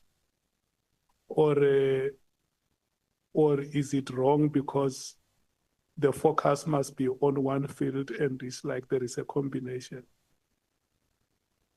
First, let's get it right, Chair. When I talk about the driver, there is a Lieutenant Colonel Khumalo.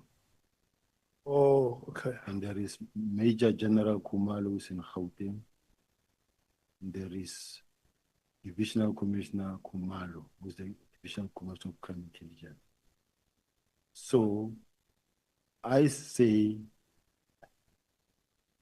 if you are the head of intelligence, that's the position that you must take serious. You're carrying the country's intelligence. your line of approach, your line of work and operations is to focus on intelligence work and support the country on intelligence work. But let the investigators investigate. Let us intelligence people gather, collect, and collate and supply. That is the difference. Chair, I do have information in relation to the corruption at the University of Port Harcourt, but I'm not so sure whether this is something that I can just end without reading the names, unless I'm forced to by the council, by this house. I will do that, but I do have. Look, I can check with you. Is there anything that prevents you from listing the names? You see, council, Or is it possible for you to submit the list? I think it's best to submit it. It's better when we submit it rather than really trying to create drama like some are doing. I don't think it's necessary to be mentioning people's name like this. Okay. Honorable Skosana. Yeah, I think, Chair, as he said, the General said that there's between 6 and almost 10 members. And on the submission here, we have 4. There's names, no, there's 4 here on page 176 and 177. The names are already there. I'm not going to say much. I think tomorrow we will get to it. But explosive, I must say. Thank you. No. You know, honorable members, you remember in one of our proceedings, we said that when we speak, we must not inject fear in each other. No, Honorable Skosan, you know, when you say no tomorrow, but explosive, I don't think that that is the right way to use. Yeah. Okay, Honorable Ngola. No, Chair, I was going to do a follow-up on the proposal I made. I think in the index core bundle, there is the names, as Honorable Skosana is saying, in page 177. Therefore, of course, with some Sergeant Mukwe now received a polo neck and a coat. Thank you, Chair. But why do you have to do that, Honorable Ngola?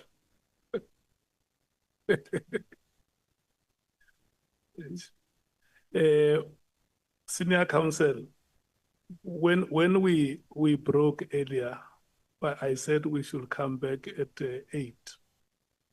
And so we came back at 20:10. So now it's 22 hours. We are going to break at 10 minutes after 22 hours. So you have 10 minutes now to do that which was left, and then we will break and come back.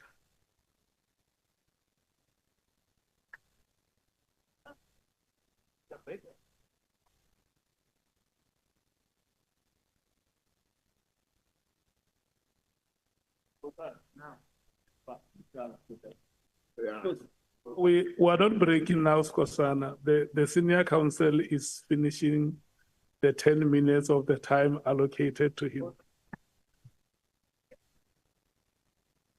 Can I finish up, Honorable Chair?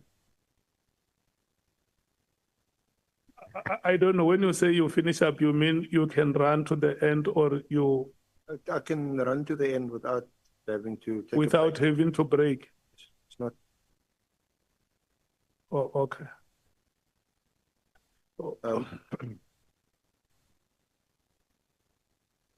General Sibiya,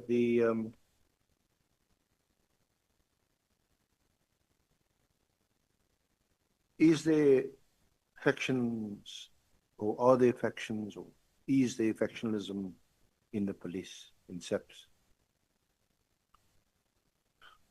That's a most difficult question.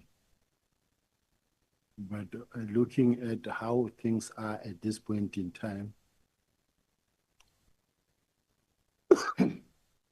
looking at how things are at this point in time, I'm sure the whole country has watched how the National Commissioner, together with General Kumalo and General Mkwanazi, have been carrying on. You can see that General Masemola, basically,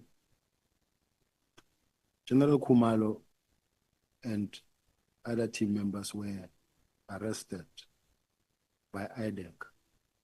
I didn't know the reason why they were arrested. I was not even part of the whole thing. But I know that that angered General Mkwanazi and General Masemola to an extent that they reacted to this arrest. And unfortunately, the newspaper article came. Unfortunately, the newspaper article then suggested that the National Commissioner will be arrested next week. And as a result, the next thing what happened, for the whole week, he was not actually that much active because we could not see him. We were the one attending the meetings. And I heard General Mkwanazi last week here in this committee saying the National Commissioner was at the doorstep of being arrested. And that's why they did what they did. So which confirmed the fact that that was a preemptive strike. But what I want to say is that is there a faction? It is for this committee to decide. But what I want to put on the table then is that let's take for an example. There is these members of crime intelligence who were arrested. The National Commissioner appoints General Patekile in the Western Cape to conduct an investigation. Then I get suspended. The National Commissioner appoints Patekile to investigate. I get suspended on issues related to issues that affect General Kumalo. He appoints the same General Patekile to investigate. The National Commissioner, there is an investigation that is being conducted apparently where from the Public Service Commission, they're investigating the appointment of Major General Sibiya, who is in the office of the National Commissioner. The National Commissioner still appoint, I'm told, is same General Sibiya, who clears this investigation of General Sibiya, saying that the National Commissioner can appoint whoever he wants to appoint and that they must condone. I don't have that report, I'm not sure. The National Commissioner, after Kumalos were arrested, he clears them within 2 weeks, their investigation is clear. There is an investigation that is running by IPIT that involves one of the lieutenant generals, the Deputy National Commissioner at IPIT. I'm also told that this investigation, the internal investigation, has quickly been completed and cleared. I know IPIT is still running, but internally they are cleared. In my case, I was not under investigation by any institution, and other than the investigation that they themselves, like your Kumalo and General Mkwanazi, and they are running after me about. So I'm just saying,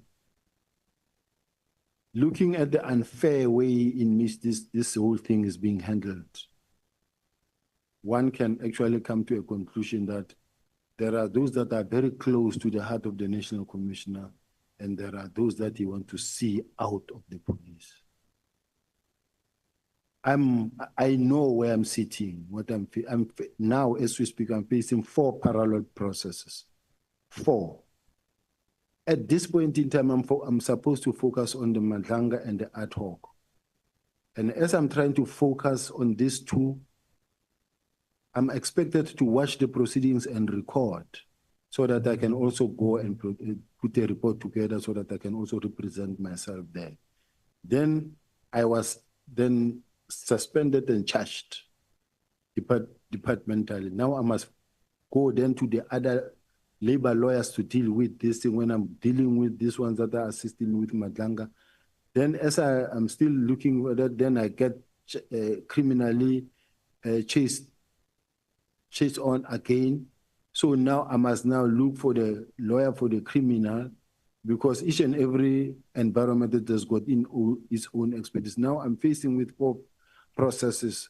I haven't been sleeping. I have to, during the day, attend to the unions. I have to attend to that lawyers. I have to, at night, I must listen to what, who said what about me. So it hasn't been an easy process. Now, before I left, before the National Commissioner suspended me, after the arrest of General Khumalo, he calls me. He makes me to sign the approval for the finance support for General Khumalo and the team that was arrested. In my case, we applied to date. We haven't had anything. And you do get lawyers who says, no, I can't spend so much time and I have nothing, I'm not being paid. Tomorrow they ask you a question, but who's financing your legal battles? And they are not approving it as well. What must I do? And it was clear that you go to the ad hoc, you go to the Madlanga or criminal, you are entitled to be covered, but I'm not. So I'm just saying, these are the things that makes me believe that all animals are equal, but others are more equal than others. What is this? Does this manifest a differences with you, a dislike of you, or even victimization? Or does this manifest that there are factions within SEPS? All of those. All of those? Yes. I feel that in my case, remember I came back as a result of the court order, the labor court that says go back to your work. And many heard General Mkhwanazi saying, I don't know why this man came back. I don't know why the organization allowed him back. I don't know why your colleague would say that, because I joined the police at a very young age when I was 20 years old. Today I'm 57 years old. I've been working very hard for this organization, and he knows that how we were released is because of my involvement in the investigation of Richard Moodle. I'm the one who arrested Richard Moodle, not him. I worked with Minister Begit, former Minister Begit. I reported to him at that time, and General Dramat and Petros. And then General Mkhwanazi was just there for a few months and then also removed, and then Minister Riapiaga. I am the one who was involved there. Now, when we were released or removed, all of us, because of the rendition matter, where I was not involved, that's why the court said, this can't be, because this man you can see was not there. The same applies to this thing of this disbandment. I cannot for the life of me, where I'm sitting, imagine that an instruction, a lawful instruction comes from the minister to the national commissioner, from the national commissioner to me. And a deputy national commissioner must lose his job because of that. And then they bring other stories to muddy the whole thing and say, no, it's because of the cartels. We didn't know what we now know. They are not connected, this thing. Just tell me what was my role in those cartels that you're talking about. Where I'm sitting, I have a document that was produced by Crime Intelligence. When the minister said, I want to know who's supplying firearms. Where do these firearms coming from? Why are we not able to arrest these people that are supplying the firearms? And who's supplying drugs? Where do they manufacture drugs? Do we know who are the kingpins? Do we know where the clandestine laboratories are? Why are you not arresting them? The presentation was presented by Crime Intelligence. We have those presentations. The big five that is being spoken about is not there. And if it is indeed true, it is there, it exists, why are they not being arrested? For drugs or for whatever reason it may be. But personally, I'm not involved in the big five. I don't know the big five. So I'm just saying, you ask a simple question, are there cartels or are there factionalism in the South African Police Service? I'm tempted to say yes, but I think it's better left to this committee to look at what is happening after our presentation and decide on that thing. Well, you said at paragraph 110 of your statement on page 34, I do not believe that SAPS is playing factionalism. Why did I say, which one, which paragraph? At paragraph 110 on page 34. That's exactly what I said. That's what you said. Yes, I said I do not believe that SAPS is plagued with factionalism. However, I will make oral submission when I appear in front of the committee on some observations. Yeah, so you've spoken about. Those observations are the ones that I was talking about now. Yes. Yes. Kumalo, and then you related, it's all in paragraphs from 108 through to paragraph 115. You describe your relationship with Lieutenant General Kwanazi, with Kumalo, and then with the National Commissioner. Logically speaking, Chair, if you are the accounting officer of an organization and a senior member is charged in terms of the MFFA or PFMA, you are expected to act, and especially if it involves finances, you are expected to act. There's no way that a person is criminally charged by a department such as IDEC, and you don't act. You just keep the person, you even bring the person to work in your office. You're defying logic there. There's no way that a person who's been charged by the criminal court of law, charged for corruption or for whatever they've been charged for, you can't keep the person.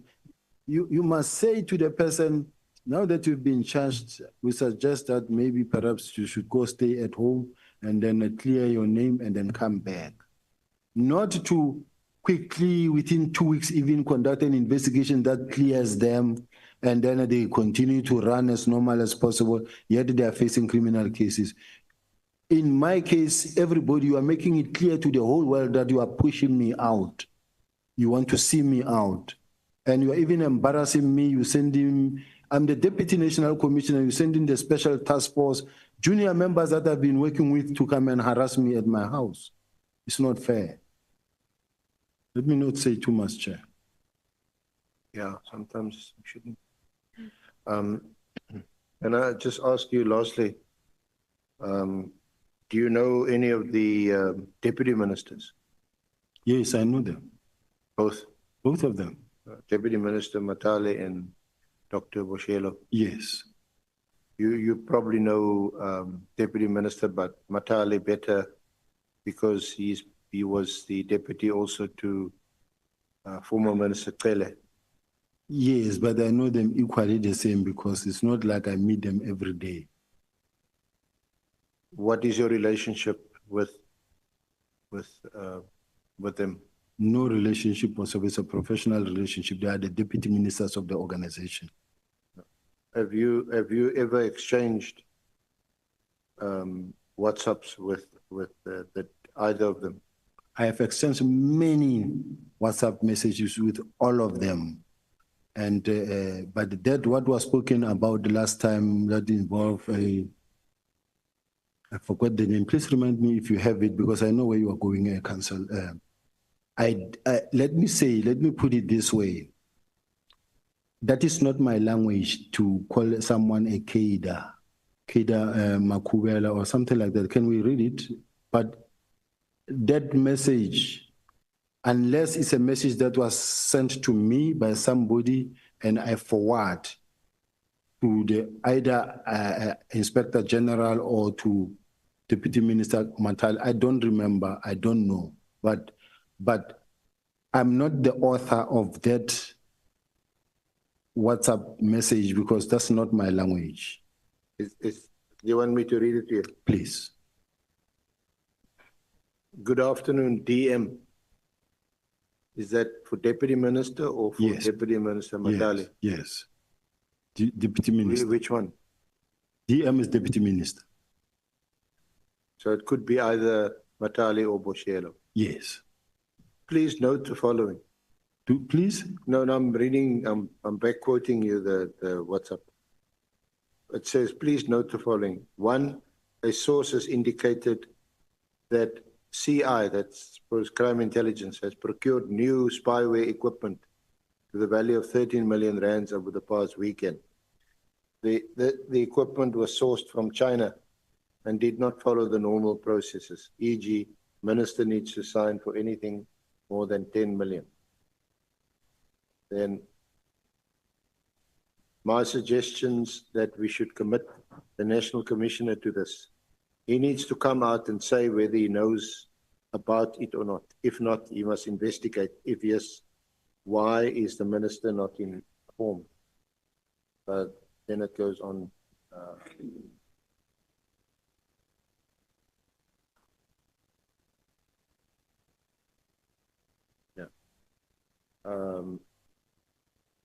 Then it goes on to say, therefore, only a handful of individuals are privy to the details of the procurement and its usage. They include the current DivCom, the Secret Service account head, the supply chain head, and a tech specialist. It is believed that the usage of said equipment will be for political purposes, targeting ANC leadership. DM comments. DM should take note of the above and exercise vigilance with any type of electronic communication such as cell phones, emails, etc.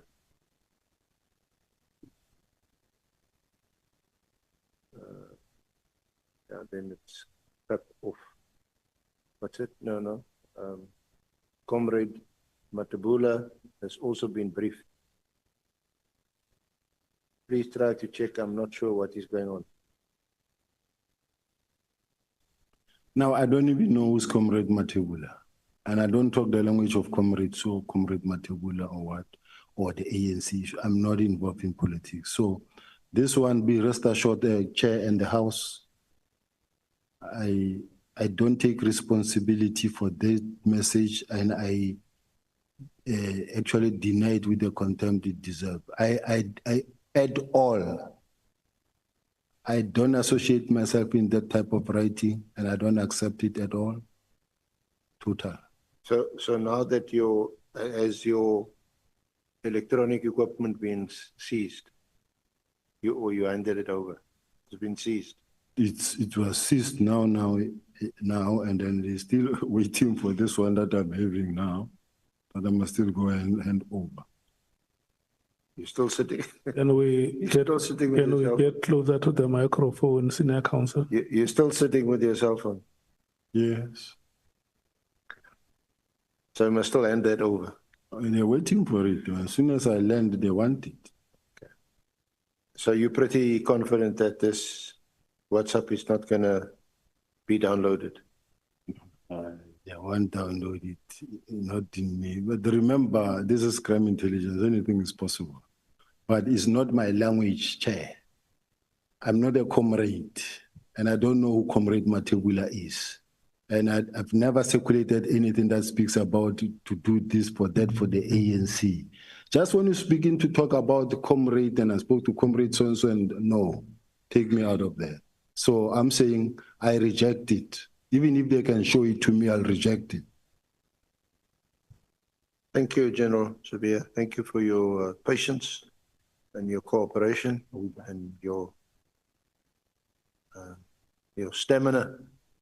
No, the last thing that I wanted to just confirm, Chair, may I say that I worked well with the National Commissioner.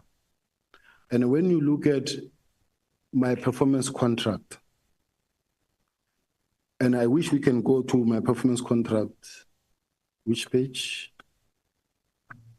The National Commissioner assessed me and has been assessing me 301. The National Commissioner has been assessing me very well. He said I'm competent.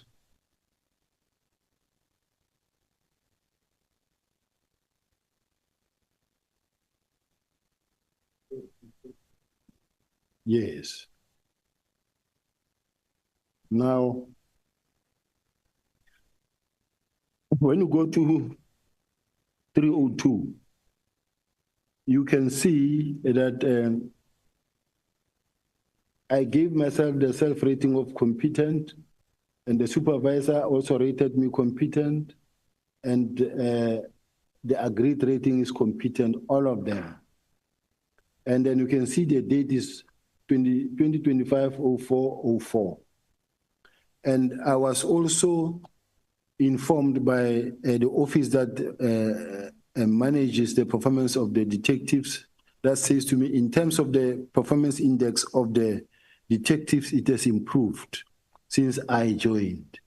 In April 2023, it was the rate was at 44.41, and the grading was at 2, and the rating was D, and that is that of the at head office.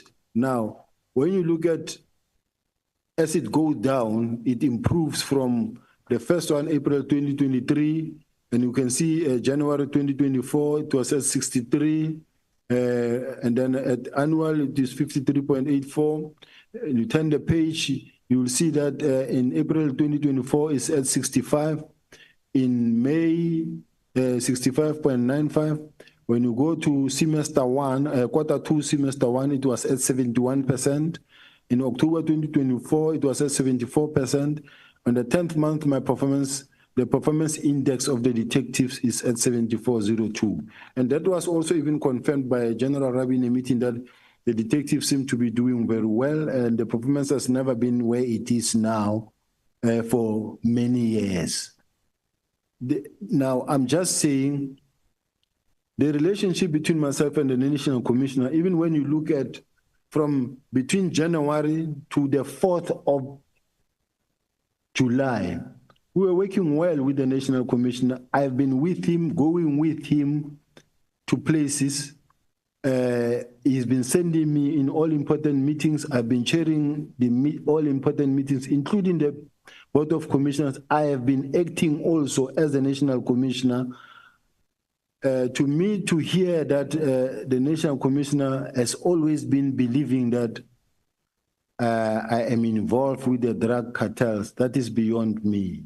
So I'm just saying, I do know that I've been at some point called by the media houses, sometimes media people who says they want answers from me, and then I said, okay, what is in connection with? They say, can we meet? And then I meet, and I listen to them. They say, do you know that they say you are about to be arrested? And say, arrested, but what for? They say you are involved in cash in transit and in drugs. I'm every day with the National Commissioner or with the minister. I'm all over throughout the country. I don't have time to go to meet some drug lords somewhere and start engaging in the operations such as those. So I'm just saying that I don't commit crime. I'm not involved in crime. It is unfortunate that at this point in time, I'm faced with the situation that I'm faced with. My request to this committee, Chair, is that I'm still to participate at Madlanga. I'm facing the disciplinary process. I'm facing the criminal case. And my raid was made public. And then even when I was suspended and I was instructed to return the firearms and the appointment certificate and all that. And then it was also leaked that says, no, we took things such as firearms and this and that. That puts the life of my family in danger. So this is the position where I find myself. I had to prepare coming here, and I don't have my devices, my laptop. I don't have my access to the documents. I had to make sure that I prepare for this. To me, I want the chair to take note that I fought hard, I worked hard to try and be able to present here, but it is difficult for me. Thank you very much, Chair, for the opportunity to present, and honorable members, I really appreciate the opportunity. Just waiting for tomorrow. Yeah, thank you so much. Honorable members, this is how we are going to proceed. Can I take the hand of Honorable Skosana? Thank you, Chair. I just wanted clarity, Chair, not a question once again. The evidence leader asked the witness about the message on WhatsApp. So I'm not sure whether I heard very well that he said perhaps is the one which he forwarded because he's talking about the CADA or whatever. And I want for him to put it on record in terms of clarity. Does he own up to the WhatsApp message, or that WhatsApp message alleged between himself and the deputy minister is not his WhatsApp? Thank you, Chair. Yeah, it's just for him to re-emphasize, because I think he has said it in a chapter and a verse. That is what he wants you to repeat what you said, General, but I think I heard you properly when you said, even if it's brought to me, I will reject it. It's not my message. General, I almost said General. You will be a General, Chair. I must say that is not my writing style. I don't call people comrade. And I don't know who Comrade Okeda Matibula is. That message, whoever has got it must own it. It's not my message. Okay. Thank you so much. Honorable members, please listen properly. We are going to break for 10 minutes. And then when we come back, we will adjourn the meeting.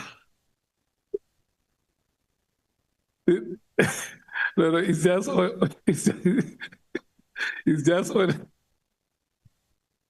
on a lighter note, honorable members. I want to bring the following to your attention. There are two honorable members, Honorable Breitenbach and Honorable Nomvalo, who came to me to request to be released. For sure, the honorable members sitting next to Nomvalo could have noticed that he was struggling very badly. So we had to release him to get attention. And then Honorable Breitenbach had a commitment, which it's a prior arrangement. So I should think the members may be able to rejoin us tomorrow. Earlier in the morning, we read a list of members who were going to arrive late due to the challenges of flights. And in that list, we had not included the names of Honorable James and Honorable Sangoni. So we have to put it on record that the members have informed the table that there were 4 names that were read in the morning. So for the purpose of proper recording, it must be 6 names. Honorable Sangoni, Honorable James, Honorable Matthews, Honorable Skosana, Honorable Nomvalo, and Honorable Mwango. Those were the names that should be recorded. And the last apology, or the last 2, were for Honorable Malema and Honorable Ngola. And the rest of you arrived on time when the meeting started. So tomorrow, we are starting at 10 o'clock. And then I want to take this opportunity and thank General Sibiya. It has been a long day. And I very carefully listened to the last part that you made. We want to thank you for your for your endurance. And we will meet again tomorrow.